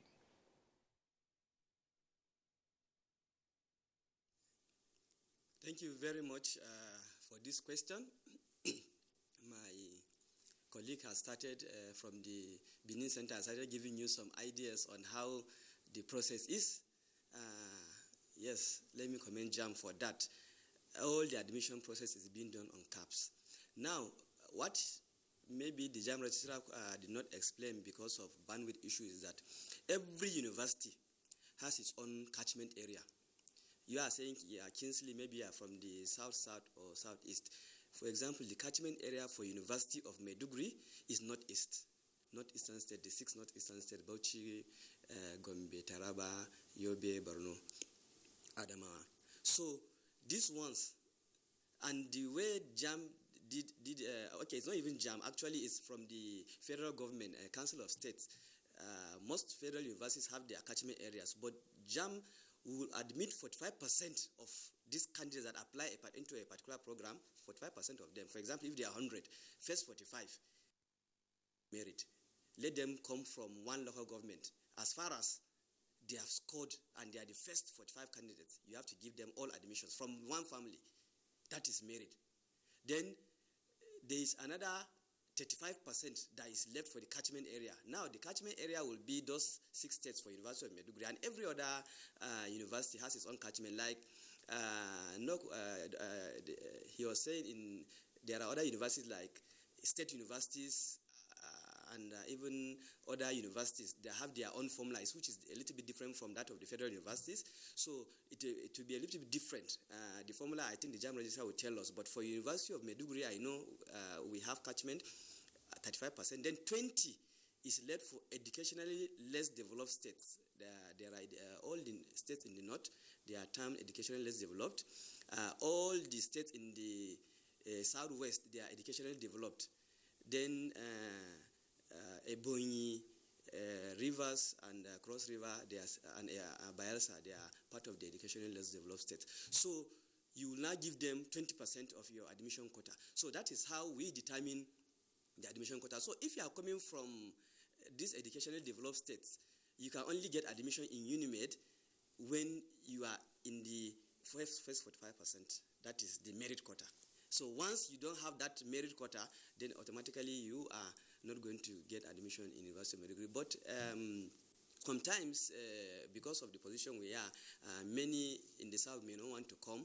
So if we don't have somebody from Bayelsa, we can go below and say we are going to give anybody that comes from Bayelsa or Oshun admission, just to at least have a presence of some of these states, because some of these states may not want to come over. And that is the procedure. So in every university, the procedure is the same. Is that the Senate always determines the courses, the O-level requirements for every subject, every course. So once the Senate determines, we forward it to JAM. Custodian, they are enforcers. They make sure what we have decided is being enforced. That's all. Most of these things JAM is enforcing actually is either from the federal government or from the universities. So that is the procedure. So once they enforce it on CAPS, it's easy for us to see on CAPS the candidates that have applied into every program.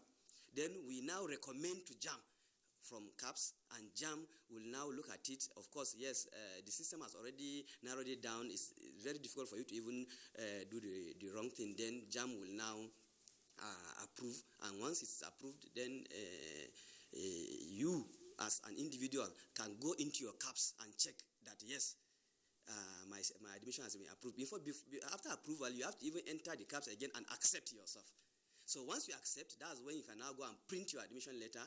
Then when university resumes for the session, you come and we'll ask you for the JAM admission letter. And that is what we'll use in registering you into the program we have admitted you on CAPS. So that is how you will know. So you yourself you have your own CAPS, not only institutions. You have your own CAPS and as an individual to check that, yes, I've been admitted.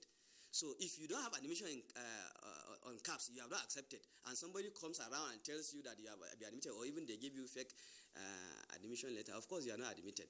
CAPS, once you enter your CAPS and you accept, that shows that, yes, University of Maiduguri has given you admission. Currently, the admission exercise, we have recommended over 5,000, and unlike my counterpart in Benin complaining of the desk officer, my desk officer has gone through almost over 5,000 and he has recommended. And many of the CAPS I've been following also, I've seen many of the candidates have already accepted their admissions on CAPS, and many have printed their admissions letter. So it's very surprising at this time to see that some universities are admitting outside the CAPS. Maybe I'm thinking previously, when it was introduced, the registrar gave room to correct the anomalies. Some of them maybe they did not correct, or some of them feel that, look, these things will not stay, and they still what they are doing. But I think JAM has done a very good job by bringing these CAPS. I know there are teaching problems. It's been addressed always, and once you complain, they always address. I think the only thing, the problems actually we are having on this CAPS is that most of the candidates from this part of the country are computer illiterate. So they rely mostly on these cyber cafe centers to do some of these things for them. So my thinking is that there should be a group, volunteer group, handled by JAM, coordinated by JAM. They have offices in every state. Volunteers from all the institutions, 1-2 persons, so that just before the exercise begins, we can go to these secondary schools and educate them. Because somebody want to read engineering, subjects for JAM subjects for engineering is physics, math, chemistry. Then you now see his subject combination. He has brought in accounting or some other social science courses. So most of them don't get admission because of that. They have very high score, but the subject combination is wrong. Or you check their SSC, they don't have a subject that is required. So you definitely get some that will have very high marks. They don't get admission because of 3 reasons. Either they are O-level subject combinations or JAM subject combinations, or they are not from the catchment of that university, and they don't have as high as the merit candidates. So these are some of the reasons you will see. But once somebody is merited, JAM will not allow you to jump him and pick somebody. Automatically, you must accept him and give him admission. So, so far so good. In the previous year, University of Maiduguri won the best university for following admission processes. Last year we did not win because I think the other institutions are coming up. I'm sure they are happy with CAPS, so trying to do the best also. So I'm sure some of these anomalies, maybe they are just 1-2, but I'm very have accepted CAPS and are happy with what CAPS is doing. All right. Professor Babagana Guti, thank you very much there for your very lucid explanation. And Nadabo, it's quite interesting that, yes, while he mentions a certain constraint amongst potential candidates seeking admission into universities, he's also proffering a solution. So look, if there are ICT deficiencies among the candidates, how do we bridge that gap? It's not just a task for JAM, I believe. It's also a task for various NGOs. It's also a task for various state ministries of education, and to say, look, this is a deficiency that we have found in our candidates. How do we bridge the gap? We'll come back to you later in the course of the conversation, and more particularly also what he explained, that to say that it's still the old order. It is JAM that issues the letter of admission. That's to say, offer of admission comes from JAM. So not, yes, of course, it's on the basis of what the universities have supplied, but the offer of admission is issued as a letter by JAM and not by individual universities. Is that correct, Professor Guti, I believe?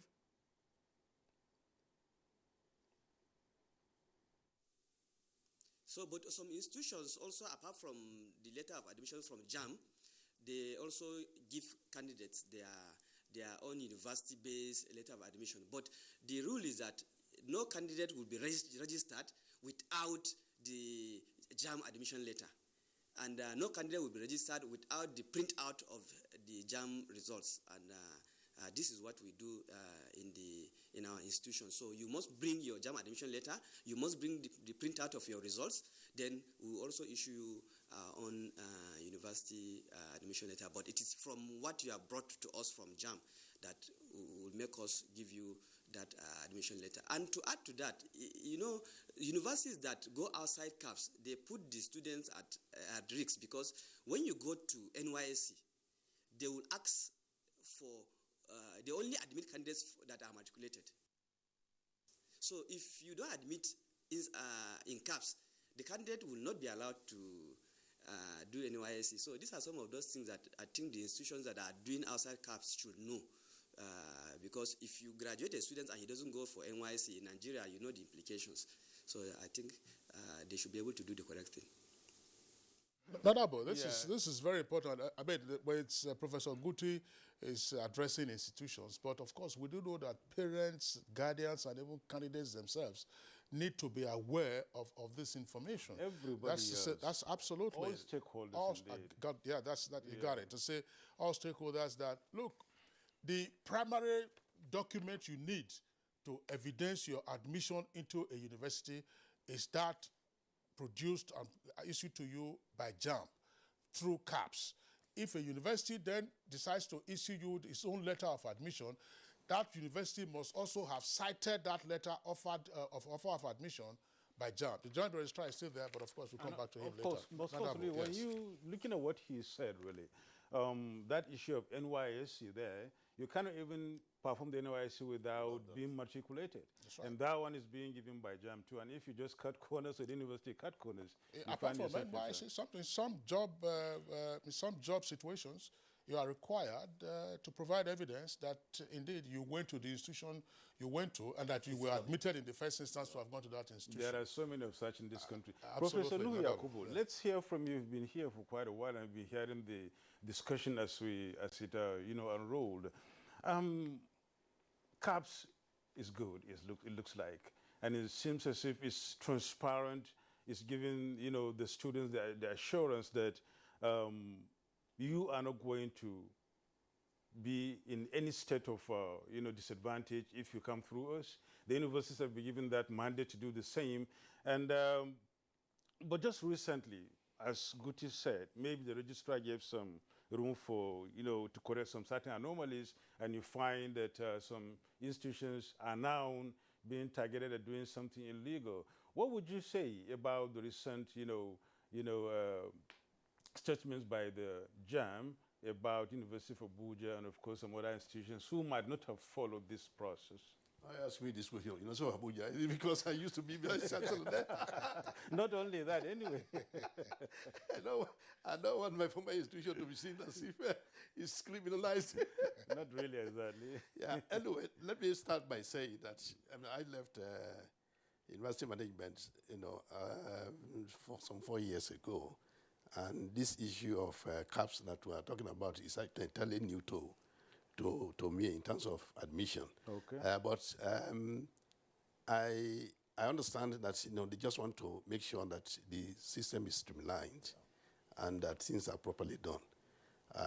I really know to what extent it became a major issue. That by 2017, the issue of CAPS came into being. But because what I knew when I was there, both here in Abuja and in Sokoto, is that after the JAM release the results, students who have applied will go to, the result will go to the schools they have applied to, and the universities will, based on the parameters one, and also the committee that is set up usually in each university to ensure that proper admission process takes place, will now sit on the results. To consider, just as a Professor Babagana Guti, yes, said, the criteria are there, national merit, catchment area, educationally backward, states and so on. These are criteria that were used. But I also want to, at this point, suggest that actually instead of you looking at this criteria, the Nigerian government or the Nigerian I mean, this education system should be looking at, the issue of merit, or, try to uplift the status of particularly science, technology, innovations programs in the universities. Because, I mean, this idea of, people are fighting over Islamic studies, they are fighting over religious studies or languages. I think we should have actually gone beyond this point. And also, it is very crucial that we begin, yes, particularly when we introduce, when we put emphasis on science, technology, and initiatives, we begin to see that the criteria of, merit will actually, bring up, those who are qualified, to go into these programs. In fact, the merit should actually be on specific subjects that will help this country to develop. It's not, where, you come from, which is important, but I think the emphasis being given to, areas of somebody's emergence is, something that worries me now, because we've gone to the point that we really have to ask ourselves this question as in a country, what is our fate? Where are we going? How can we catch up with advanced countries? I don't think it is the issue of, which state, is getting more students than the other, but which programs can actually help in advancing the course of development of this country. Having said this, I think the introduction of CAPS, is quite, is welcome. It's welcome in the sense that, there is a need to actually stamp out the issue of corruption in admission process. I mean, when I was VC, I knew, how we battled this thing. I mean, people, even some of the people in the committee for admission, they smuggle. they will go about selling admission to students. I couldn't believe it. This was something I had to battle, even up to the point that, a member who was also a very important member of my committee, I'll not mention name, very important member, in the committee, will be, was accused by a student. I mean, I gave 150,000 naira to this man to get me admission. And we had to set up a committee to find out exactly what happened. And what we did was to, in fact, actually we got advanced information that they were demanding for money. And what we did was to, provide, specified, and, numerize the, currencies to give to students to go and give, so that we actually find out, if that is what is happening. And we got to the point that, yes, we discovered that, people were asking for admission. So if we can stamp out, the corrupt tendencies in admission, it will help a great deal. But I think that emphasis will actually shift from national merit, catchment area, and let us go for specific subjects that will actually help this country to move forward. No, I didn't mean explain this in further detail. You talked about it earlier to say specific subjects. Yeah, I'm talking of science, technology, innovations. I mean, we simply are lacking. In fact, this is, I gave this inaugural lecture, I'm sorry, not inaugural lecture, convocation lecture at IBB University in La Pay about, that's 2019, about 2 or 3 years ago. And I was actually amazed that at that point that this lecture was being delivered, the so-called elders of, I'm sorry to use this word, but the so-called elders of Adamawa State went to the National Assembly to ask that a University of Technology, Modibo Adama, University of Technology should be converted to a conventional university. I was amazed. I was actually annoyed that at this point in time, people are thinking in terms of, how do I further the understanding of Fulfulde or Islamic studies or Islamic studies. I'm Christian religious studies. What we need now is actually emphasis on science. So, and because science is actually the language of today, I'm so passionate. I like the passion of the Honorable Minister of Communication and digital economy. He's so passionate about the need that, for us to actually go the technology way. And I think this is what this country needs now, instead of, Okay. In other words, you are suggesting perhaps a dual, if not triple, template for in terms of criteria for admission, to say for specific STEM subjects, science, technology, engineering, and mathematics. That's right. Your merit should be, instead of a blanket 45%, probably 70%. Exactly. And then probably I'm just saying. I'm just saying probably 70%. Catchment area probably 20%, and then educationally disadvantaged states, and 10%, then the remainder of 10%. Yes. So that it's not, because we have instances in other book of otherwise very bright students. When you hear the scores for admission into, say, medicine, into engineering, the scores are usually top drawer. Yeah. Hang on a second, top drawer. And in a number of cases, because they are unable then to gain admission into those institutions, they go for courses that they ordinarily wouldn't have gone to. And versus other courses that they are there, their scores are usually very high. That's the point you're making, Prof? Yes. All right, so thanks. We'll have the opportunity of getting the other guests to contribute to this. Let's see if Professor Ishaq Oloyede is back with us via Zoom, and if his bandwidth is much better now. Professor Oloyede, I hope you have had the benefit of listening to the comments of the other guests. You probably can beat your chest, because there's been a lot of praise heaped on CAPS and what JAMB itself is seeking to do. But there's an aspect that you also need to explain to us, because we've had the benefit of listening to University of Benin and University of Maiduguri, and of course a newly licensed NOC University. You say CAPS. Is it only for federal universities, or CAPS is also applicable to state universities? And is it also applicable to privately owned universities? And if so, what are the criteria for accessing and ultimately gaining admission through whether you are going to a state university or a private university?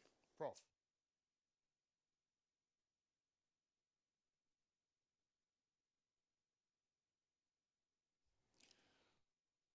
Wow, it looks like it's not a particularly good day. If we would need you to explain that to us. And of course, he's at the center of the show. Absolutely, honorable. But let's. Okay, all right, Prof. We understand you are back. Oh, Prof, maybe we can invoke something. I mean, who are those that are seeking to distort your communication with us this morning? We should invoke something to paralyze them. Thank you very much. I think the problem, I was never off. I was thinking the problem is from NTA. But to go to the I. So, all right, Prof. The problem is not from NTA. Our engineers tell us that their connection to you is okay, and our bandwidth here is sufficient. And that's why we're in fact able to accommodate two Zoom connections. We'll actually take on a third. But if you are back, let's see if the engineers can tell us. Well, I understand that we can't get you almost immediately, but just since you can hear us, just return the question. When we come back from this short break, we'll give you the opportunity to explain. WA took over Lafayette Sugar Company in 2014 and started the project in 2016. The integrated project sits on a 20,000 hectares of land with a processing capacity of 10,000 tons sugar canes per day, 20 million liters of ethanol per annum, 220,000 metric tons of refined sugar, and a 35 megawatts generating plant to be connected to the national grid. Accompanying the project is a 235 road network connecting 15 communities, 20-kilometer irrigation plant, 200 housing units for staff of the company, health center, and an airstrip. All sugar and allied investments of WA Group are set to take advantage of the entire sugar production value chain. These are investments in sugar estates as well as refining capabilities. This is the main flagship BIP project for the BOA Group, which is meant for the self-sufficiency program of the federal government in the sugar sector. And the BOA Group has invested so much in this facility to ensure that we contribute our own quota to the sufficiency program of the federal government, which is the National Sugar Master Plan. Like you have seen, This is an integrated factory complex coming up in the Lafayette, and this is the first kind of this is the first kind in the whole of the country. No other sugar plantation have this kind of facility because it has 4 factories in one: an integrated factory, a mill, a refinery, an ethanol plant, and a power plant. And on completion, will ensure that the sugar importation by Nigerians will reduce drastically, and that is the aim that is driving force why Boa Group is investing so much in this facility. General, we are up 65% all around, including all the areas. But depending, there are some areas that were 100% completed. There are some areas where 78% completed. There are some areas where even 90% completed. But if you calculate it cumulatively, we are 65% completed. In the next 3 months, we are going to be at 90% completed. Yeah, work done, civil work now is at 90% completed. As you can see, behind me here is just completion and backfilling. During that, after that, at the same time, we have started installation of the factory, the sugar factory and the refinery at the same time. So that one is on the way going. The one in the ethanol is 100% completed, both the civil and the mechanical, everything. We are ready to go for that one. For the boiler, we are at 65% completed. We are waiting some items to come from Brazil to complete the work. For the mill house, we are at 65% completed. That one, when we are done in the next 3 months too, we are going to be through with it. We are targeting the first quarter of 2022 because that is when the rainy season is coming to an end, where our tractors and equipment will be able to access the field. We harvest and we start production, trial operation, commissioning, trial operation, and then we continue. Atairu Sani, a graduate of mechanical engineering, was into petty trading, but since the project started, his life has changed. As a fresh graduate from university, I did not have enough experience and knowledge about my area of study. But since I came here, I think I've learned a lot. After this project, I think if I'm asked to handle another project similar to this, I can do that. At BOA, we are very, very committed to ensuring that Nigeria and Nigerians can get the benefits of the National Sugar Master Plan. It is not enough for us to refine sugar. We have a refining capacity currently of 1.5 million metric tons. With this, when completed, it will increase that to 1.7 million metric tons. The plan is to ensure that for as much as possible, we should be able to provide Nigerians with cheaper alternatives to imported sugar. So, and what the plant here does is, sugarcane is a very versatile plant. Besides the refined white sugar, which is a byproduct of the first products of sugarcane, we're going to be doing animal feeds, we're going to be doing ethanol, and the sustainable nature of the plants, the refining plants, will ensure that no waste products, be it effluents, be it steam or dust or smoke, is let out into the atmosphere. Everything will be recycled for use within the plants. And then for those things that are not being able to be recycled, we'll turn them into compost or manure for use on the fields. With over $300 million investment in the Boa Lasuco project, it is expected on completion that over 5,000 people will be given employment directly and 10,000 given employment indirectly.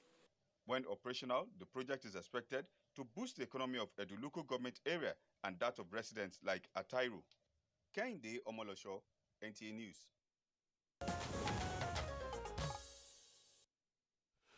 Prof, we've got very little time remaining now, but of course that question still stands.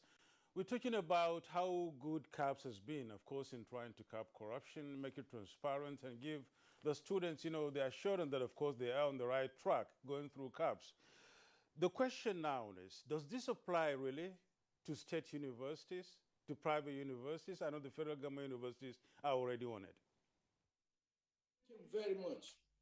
As I said earlier, the CAPS encompasses all the different proprietorships. Federal universities have their rules as prescribed by the federal government. Institutions owned by states have their rules as prescribed by the state government. Private institutions have their rules as prescribed by their proprietors. We do not impose one rule on the other. CAPS had reflected the wish of each of the proprietors. And that's why at the beginning of every year, each private and state universities are asked to give us the prescription of their proprietors. And this had been embedded in CAPS. I must say that there is no problem about proprietorship. We are conscious of the fact that education is on the concurrent list, and therefore higher education in particular, inclusive. And therefore, we have created a platform that allows flexibility. No institution, and I'm happy that my brother from Kaduna, who was talking about that, has mentioned that it's new.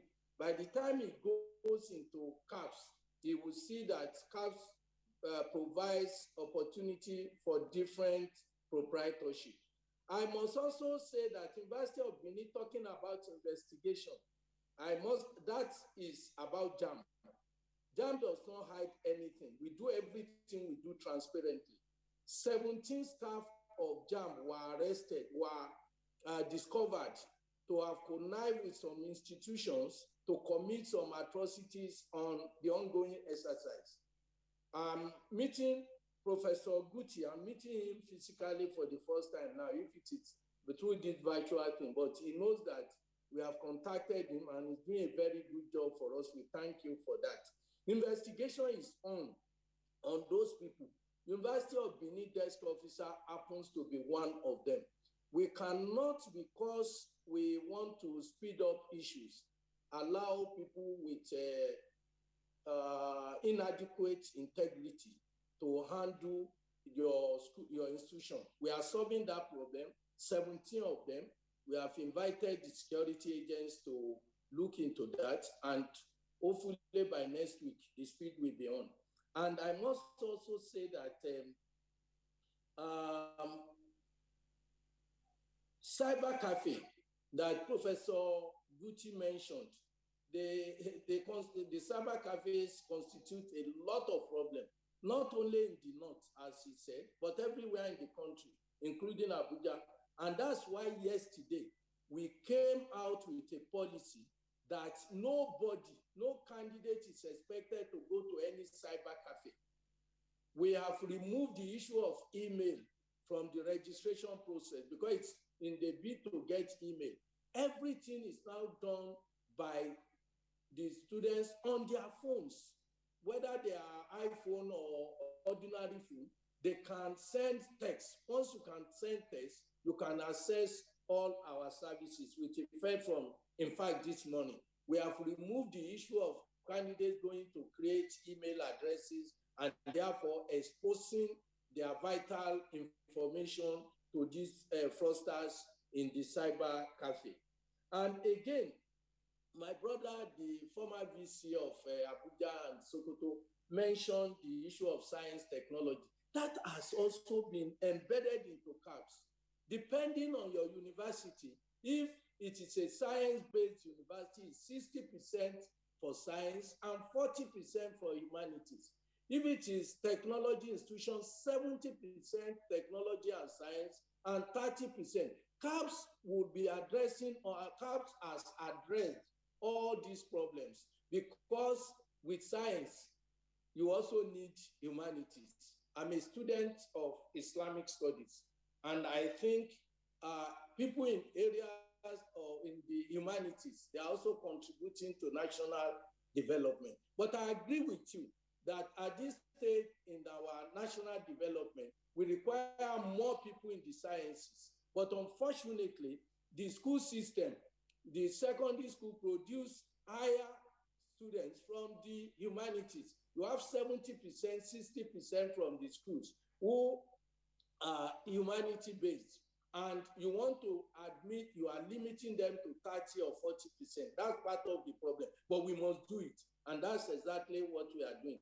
CAPS had already included all such things in it. CAPS is for everybody. For also, you also mentioned, look at University of Maiduguri. University of Maiduguri last year was the best university in terms of compliance with admission regulation. Covenant University came second, and other universities like that. So what we are seeing in effect is that CAPS had already addressed all these problems. What universities like University of Abuja did this year that really didn't go well with JAM was the fact that they were giving admission to candidates and these admission letters, and these candidates will now come and ask for their admission letter in JAM, only for us to discover that they had not even initiated the process of the candidates. And not only that they were doing that, they were collecting what they call acceptance fee of 30,000 from each of these candidates. And when they collect this money from these candidates, say you offer him medicine, and you collect 30,000 from him. When you now want to process it on CAPS, you will see that the candidate is not qualified because some other candidates from the same state with that candidate who score higher, who has higher scores. You cannot jump those candidates and go and pick the person who had paid your illegal acceptance fee. And that is why the university did it last year. We called the university and we warned the university that it should not happen again. About 5 universities were involved last year. And we invited all the vice chancellors concerned. We advised them. We tried to condone it. And I think for this year, it appears to me that that condonement was what emboldened University of Abuja to be issuing admission letter for candidates that had not even been processed. And from the discourse of the candidates, there is no way they could be accommodated for the courses for which they have been made to pay.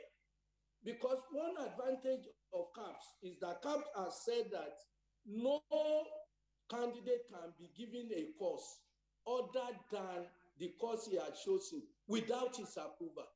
If a candidate does not meet your requirement for medicine, for example, you want to move into chemistry, there is a process in CAPS. You will tell him through CAPS, we are proposing you for chemistry. Do you want to accept? Once the candidate accepts, it comes to them directly. But the issue of admission of candidates that are not qualified and that will not be qualified for the admission and collecting money from them. And we have many of them now coming from University of Abuja.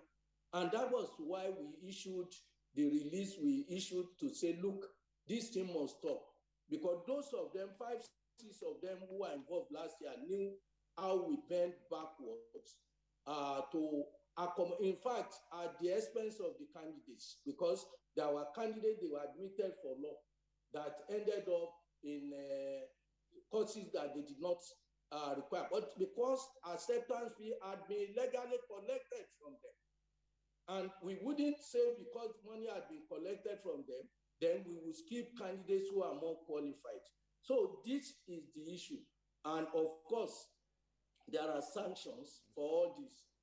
And we will not hesitate to apply the sanctions because the law is very clear that nobody can, no other person is given the right to approve admission into any institution, university, polytechnic, colleges of education, or IEI, without the approval of the board.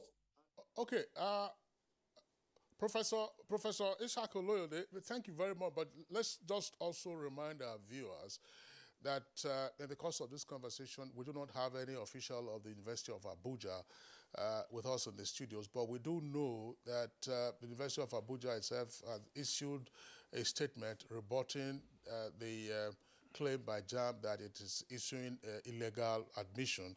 But the JAM registrar, of course, has provided more details, just to indicate that the University of Abuja is not part of this conversation. Well, but Professor Oloyede, one point that you need to clarify again for stakeholders. You have said all institutions, no matter the proprietorship, private, public, state, federal, they're all linked to CAPS. Now, what about private universities? Do privately owned universities offer their own letters of admission, or the candidates who are offered admission have first to have that offer letter from JAMB, and then the private university gets its own offer letter to the candidate as well. Because in some cases, candidates who apply to private universities just get an offer letter from university, and the requirement is pay an acceptance fee, usually, of course, running to hundreds of thousands of naira. What should a candidate or a guardian do in that regard with respect to those who are saying, no, okay, no, I don't want to go to any public university, federal or state, I want to go to a private university? What should that candidate or the guardian do? All institutions, whether public, private, has access to CAPS. If you have a candidate who have not, institutions that have candidates who have not applied to them, maybe they belong to their proprietors, there are process of changing. And they will change their courses to the university, the new university, maybe private university, and that university will propose, that private university will propose and recommend the candidate to JAMB. And once JAMB approves, the university is free. I don't see the value in issuing a new letter, but if you like, issue another letter. But that letter must be based on the letter issued by JAMB. Institutions contact JAMB from outside the country for validation of qualification of universities and polytechnics in Nigeria. Once a candidate is sent to JAMB, and we look at our record, it was not admitted, we send it that is fake. And you are putting such candidates at disadvantage, because once they are not known to JAMB, whether you are private, public, or whatever, the candidate does not exist. Because we are also damaging the statistics that we are rolling out. For instance, Ghana here would say that they have gross enrollment ratio higher than Nigeria, despite the number of universities we have in Nigeria. It's not true. It's not true because many admissions in Nigeria are done under the table, and therefore they are not recorded. One of the problems is that we want to have statistics. MBS will not be rolling out statistics that are incorrect, inadequate, because many people, they even cheat the proprietors because they admit candidates, collect money from them, and they are not known to the proprietor, whether public or private. So CAPS FU, every proprietor will be able to ask CAPS, how many candidates are in my school? Irrespective of what the management tells you, we will provide it for you. And then you ask questions. The money you have paid to the institution is less than the number. And we have so many of such that JAMB has helped the private proprietors to checkmate the fraud of some of the operators. So it does not matter whether an institution is private or public, they must, any candidate they want to admit. The major problem I have with private institutions is that they are not open enough. Oh, well, thank you, Professor Shaka. We're running short of time, but at least we need to get down to Professor Kingsley Omori, maybe in some 60 seconds. What advice would you have, really, as a parting statements to, admission seekers, especially in Nigeria, towards abiding by CAPS and, of course, getting things done rightly for themselves? Thank you very much. I've listened to the discussion so far, and I think it has been quite revealing. And the challenge that is there is that most of the candidates do not understand the processing of that goes on in CAPS. So from our end, we have decided that when the students come to write the post-UTME exams, we will find a way to reach them and let them know the procedures. Some students only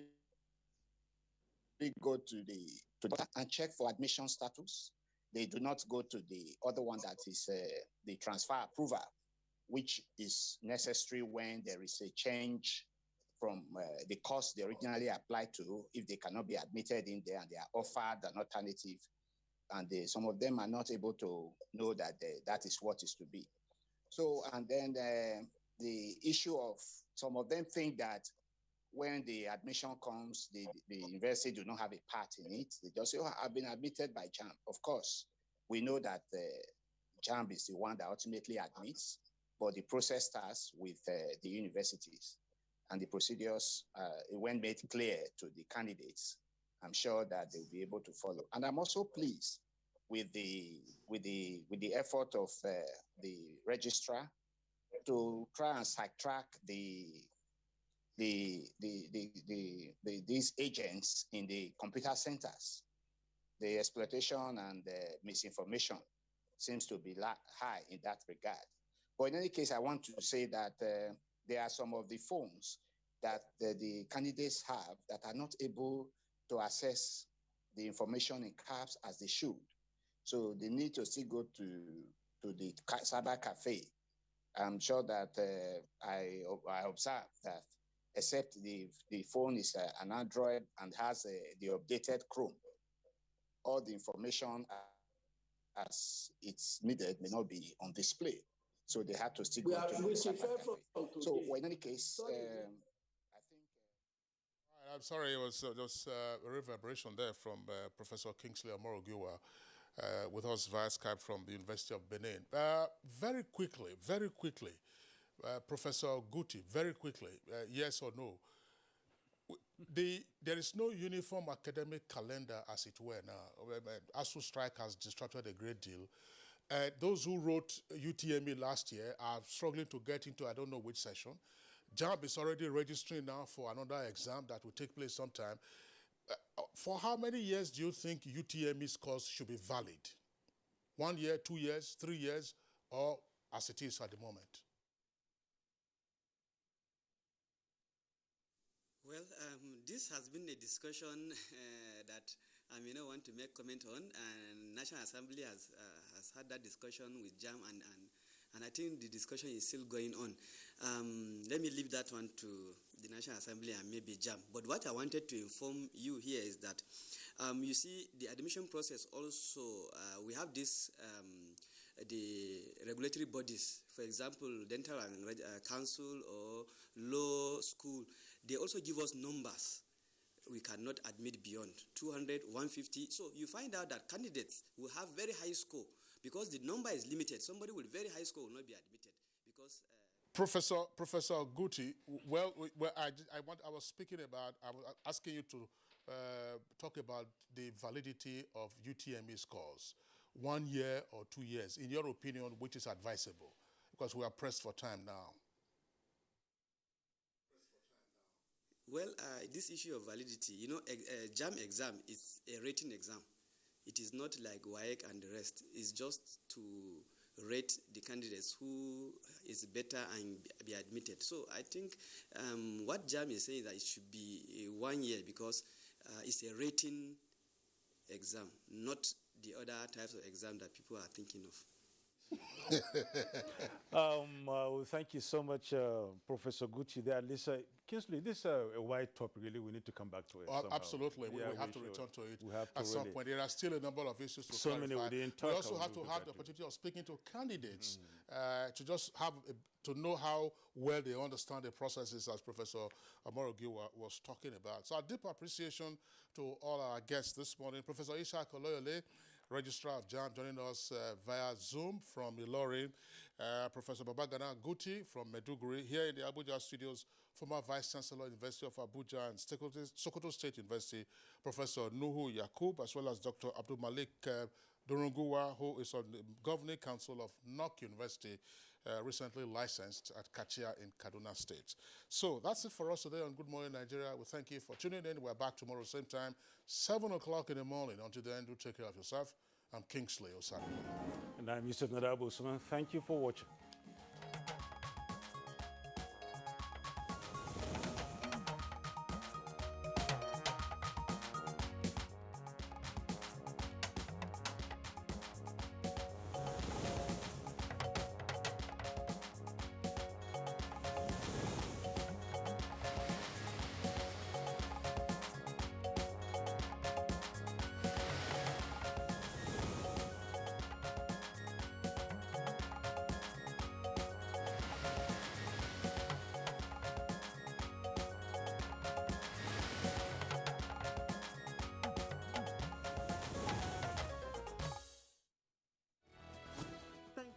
evening. I am Lydia Odije Ochi. Ignatius Nkwo for Deadline 360. In Kano, Fatima Sanusi Karaye, Deadline 360. A closer system of government to the people over the years, observers say, has been involved in several. The Gbagi Adorable Marriage Festival remains a sacred obligation. For Deadline 360, Justina Etam. Efik language, otherwise known as Iko Efik, is a native language of... Thank you for joining us. I am Lydia Odije Ochi.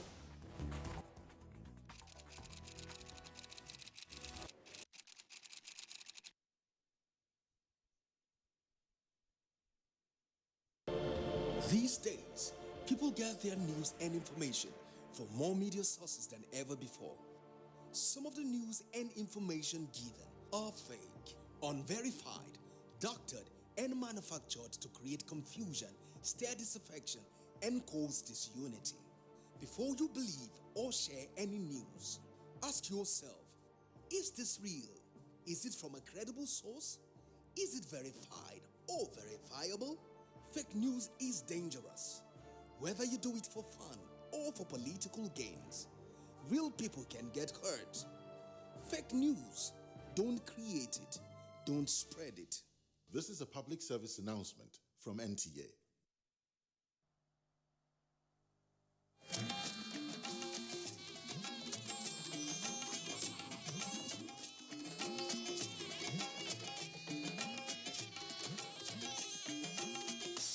This is the network service of the NTA.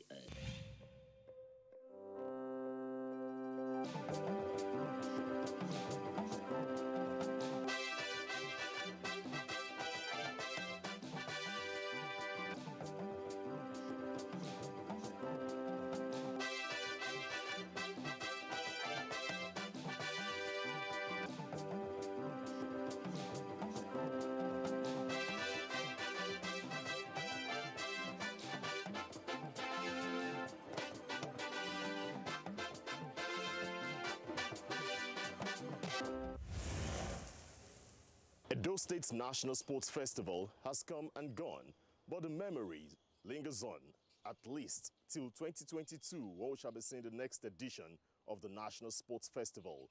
The Nigeria Tech Ball Federation is also leaving no stone unturned to ensure that administrators and instructors of the sports are well trained. Let's not forget that there is an African Volleyball Championship that is set for the next few days. These and more on Sports Reel on the network service of the Nigerian Television Authority. This Thursday, I'm Ayodeji Makinde. Let's go for a quick break. When we return, we shall begin to reel out the stories.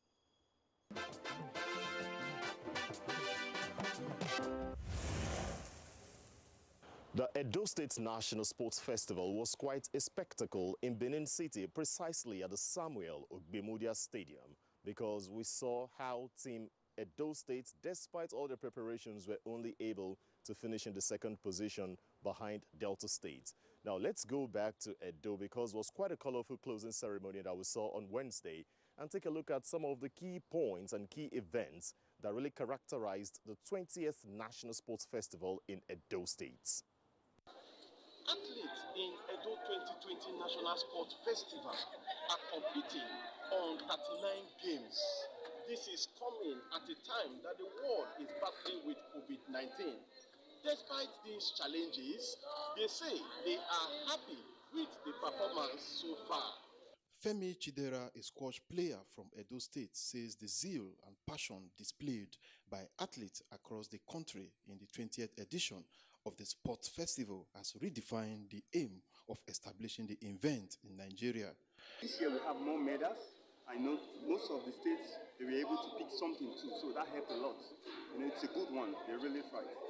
While Mary Sunday, a gold medalist and cyclist from Team Akwa Ibom, is grateful to God for giving her the strength to pedal herself into the medal table of the festival. Yeah, I'm so happy, I'm so grateful. I thank God for giving me the strength and the power to make it up.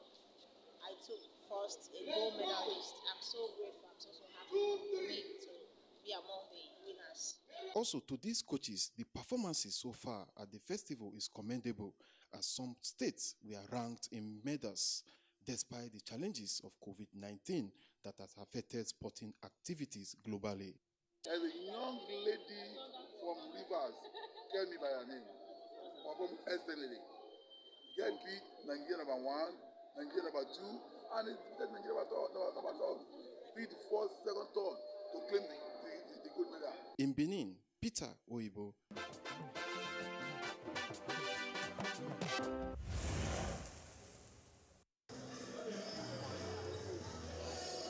These are the cross of special athletes participating at the Edo 2020 National Sports Festival.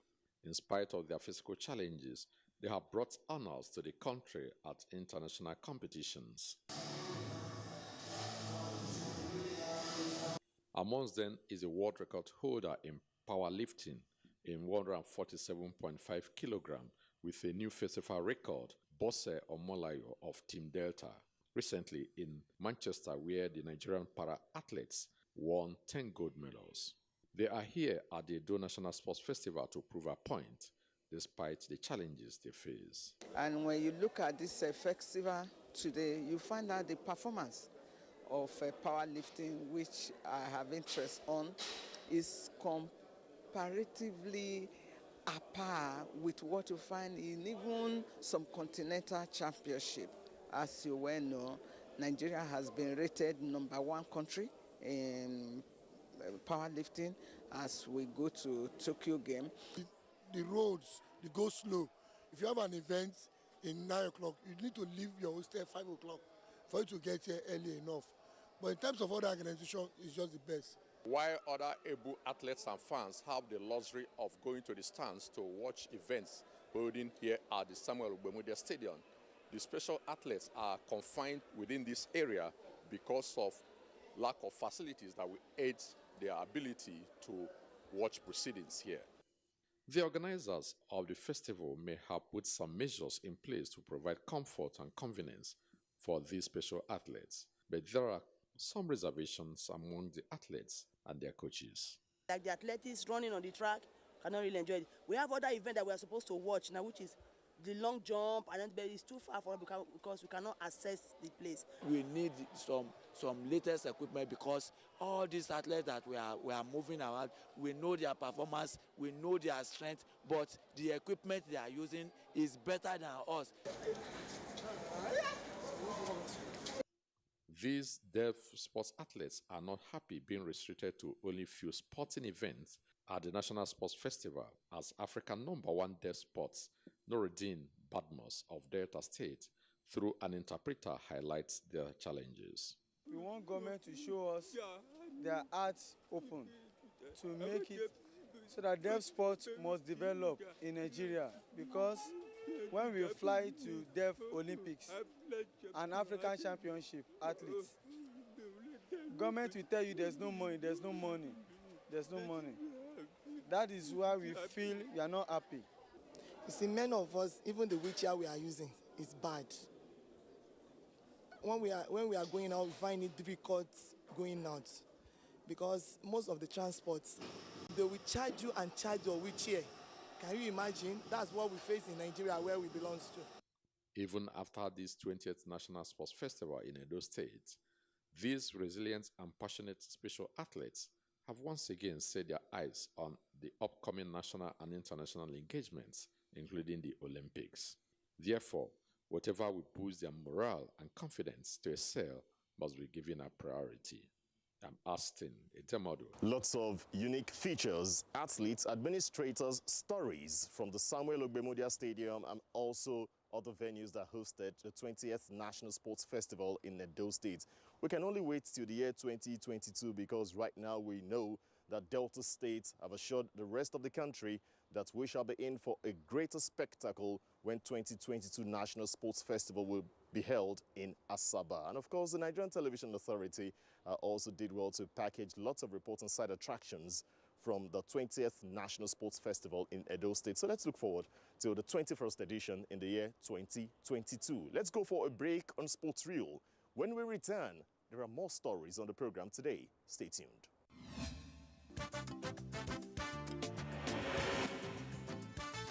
The There's a start and get.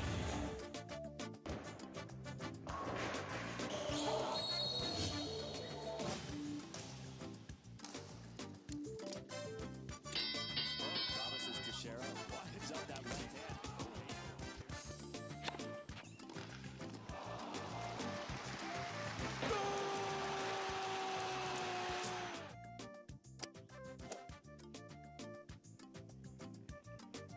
Archbishop of basketball, goal! He hung on that net like a stalk up a tree. NTA Sports 24 brings you all sports, all time and all day. Tune in to watch NTA Sports 24 on Star Times Channel 270, StarSat on Channel 434 and Free TV on Channel 731. NTA Sports 24, where sports thrive. Life is a game. We are cool. We are trendy. Energy moves us. Sports is our game, our oxygen. Because with the round leather, we ball. We hustle. All over the land, north and south, we are united in the positive glory. We are encapsulated by HIFL. We live for the game. It's game time. Showing on NTA Network.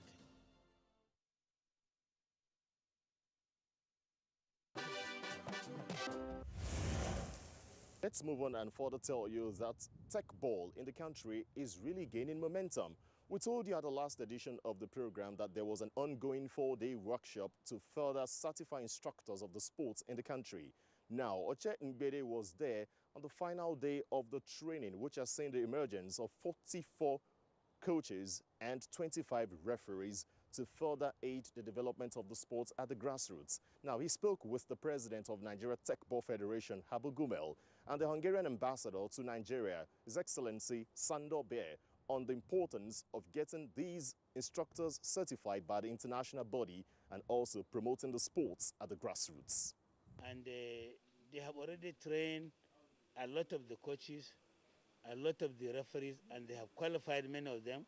They got their certificate, and they are going back to their state and their clubs to go and impact the same knowledge given to them from here.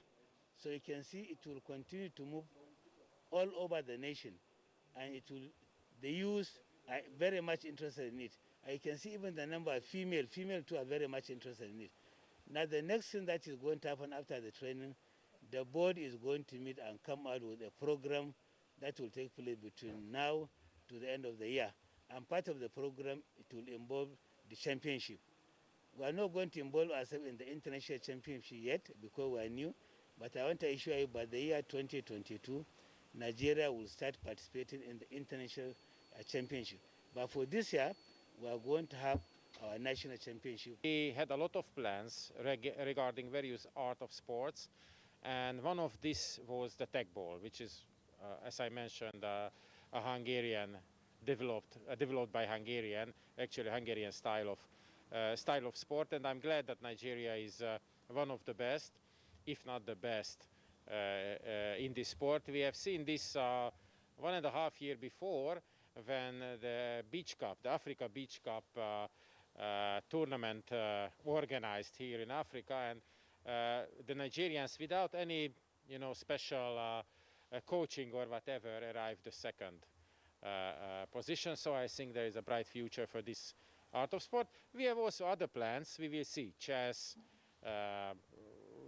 and we have usually the table tennis tournaments.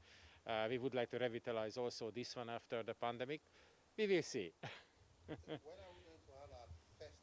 For us, we are very, very encouraged, and we think this is going to continue for a very long period of time. It's not going to be a one-time event. We'll make sure we'll bring them back again so that we'll continue to train the referees and the coaches, and then they go back to their various states and translate what they've learned and impact to their people, to the athletes, and also the other coaches and referees. Someone asked me earlier today that did Nigeria disappoint me, and I said to him that it's never about the country. It's always about the people you met in the country, and I met beautiful, wonderful people here who are committed to tech ball, who has passion about tech ball. So I really do believe that Nigeria can reach the highest level and they can compete on the highest level international-wise. Still on grassroots sports development in the country, let's also let you know that Algon Peace Cup is set to kick off in the country on the 2nd of May 2021. Now, this was revealed at the inauguration of state coordinators across the 36 states of the Federation and the FCT for the Peace Cup in Abuja. Correspondent Clement Olorutoba was there for NTA Sports Reel, and he reports that out of these 36 state coordinators and the FCT inaugurated, we're going to have representatives from the 6 geopolitical zones, 3 in each of the geopolitical zones, to vie for honors at the 2021 Algon Peace Cup. The Algon is the custodian of those youth, and that's why we are using a platform of Algon to run this project. And basically what the youth, they are going to benefit is enormous.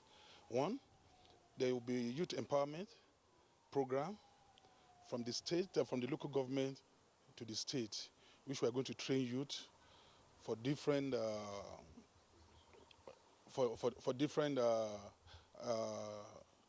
skills.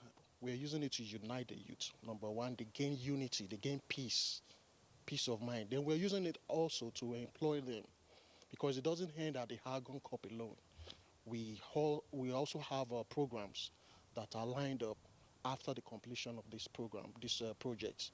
So job skill acquisition is also involved. There are agents that are coming in from the UK, so scouts that are coming in from UK to scout for this player. Very, very laudable project. That is why we, the entire Algon body, across the 774 local governments in Nigeria, we decided to give this project our maximum support.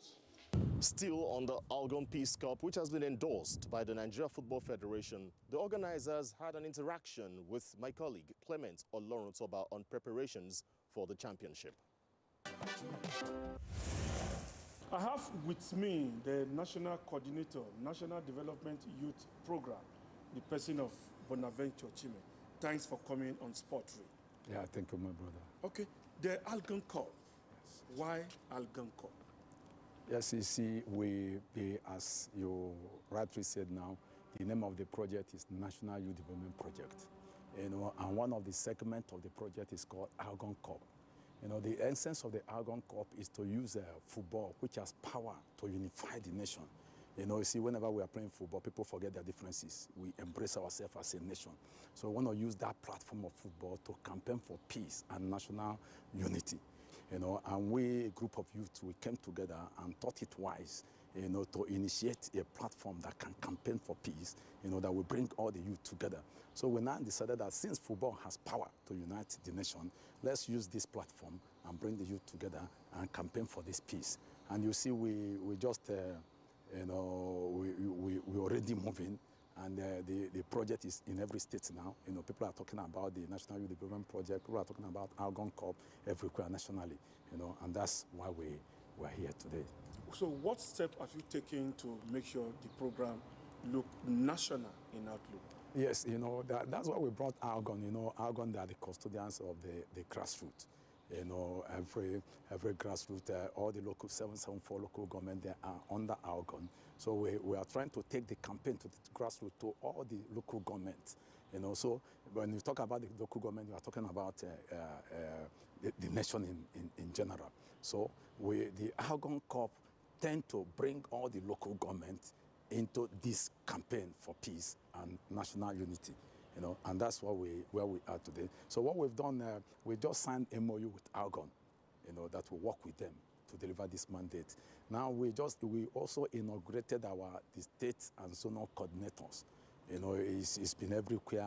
People are talking about, people came from all the states, Zamfara, Bauchi, Lagos State, Bayelsa, Anambra State. People came from all over the nation.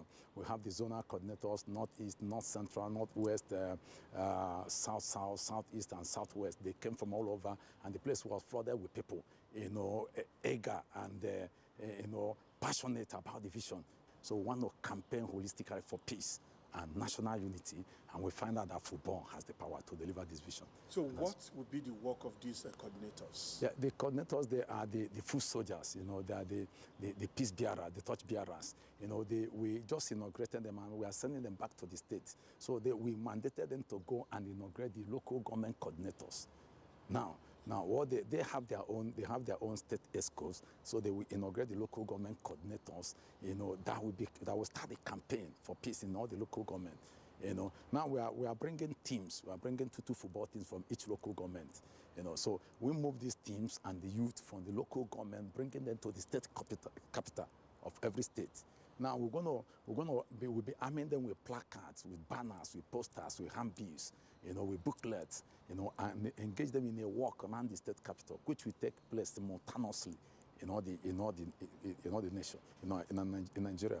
So it's going to take place nationally, simultaneously in every state. So the rallies, the campaign, the placard, carrying banner, the carrying peace everywhere all over Nigeria will take place simultaneously once. So from that campaigns now, it will culminate into stadiums nationally, where speeches will be made by traditional rulers, religious rulers, opinion leaders. Because if you see our inauguration yesterday, you will see traditional rulers there. You see some imams there. You see some pastors, priests. So these are people who want to use to campaign. People that will talk to the youth to shun violence and embrace peace, holistically in this nation.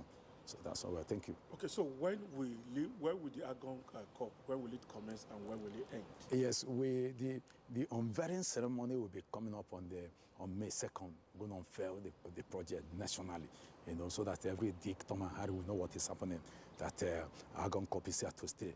That we are here to campaign for peace. And the Agon Cup, the unveiling ceremony comes up, and then the project in itself, in its entirety, will commence on May 27th. It's going to run in all the states. I've been speaking with Bonaventure Chime, and thank you for coming on Sport. Thank you so much. Okay, Ayo, it's back to you. From the Algon Peace Cup, there's still more time on the program today to see what Olalekan Kilajolu has packaged for us on Sports Tidbits. We begin Tidbits with basketball, where Nigerian Olympian Ejike Obuaja has charged basketball stakeholders in the country to focus more on developmental programs that will further develop the game of slam and dunk in the country. The former D Tigers player made this known in Houston, Texas, during a reunion organized by the Nigerian basketball community in the United States. I was given opportunity as a player to be in the national team, being a home base and giving me the chance to play in the national team. I think nobody knew I could be drafted, and I really think a lot of Nigerians, local players, should be given more chance. It's high time that Nigerian basketball develops. We have great talents and everything because we all are part of the program that came out from Nigeria. But today, we reside here in the United States of America, and the dream is let the young player, the young talent, let them come up. To football, former Leicester City, CSK Moscow and Nigerian international Ahmed Musa has joined Kano Pillars for a second stint, the club confirmed on Tuesday. The Super Eagles captain has been a free agent since parting ways with Saudi Pro League side Al Nassr on October 25, 2020. The 28-year-old has returned to the sunny Abuja Stadium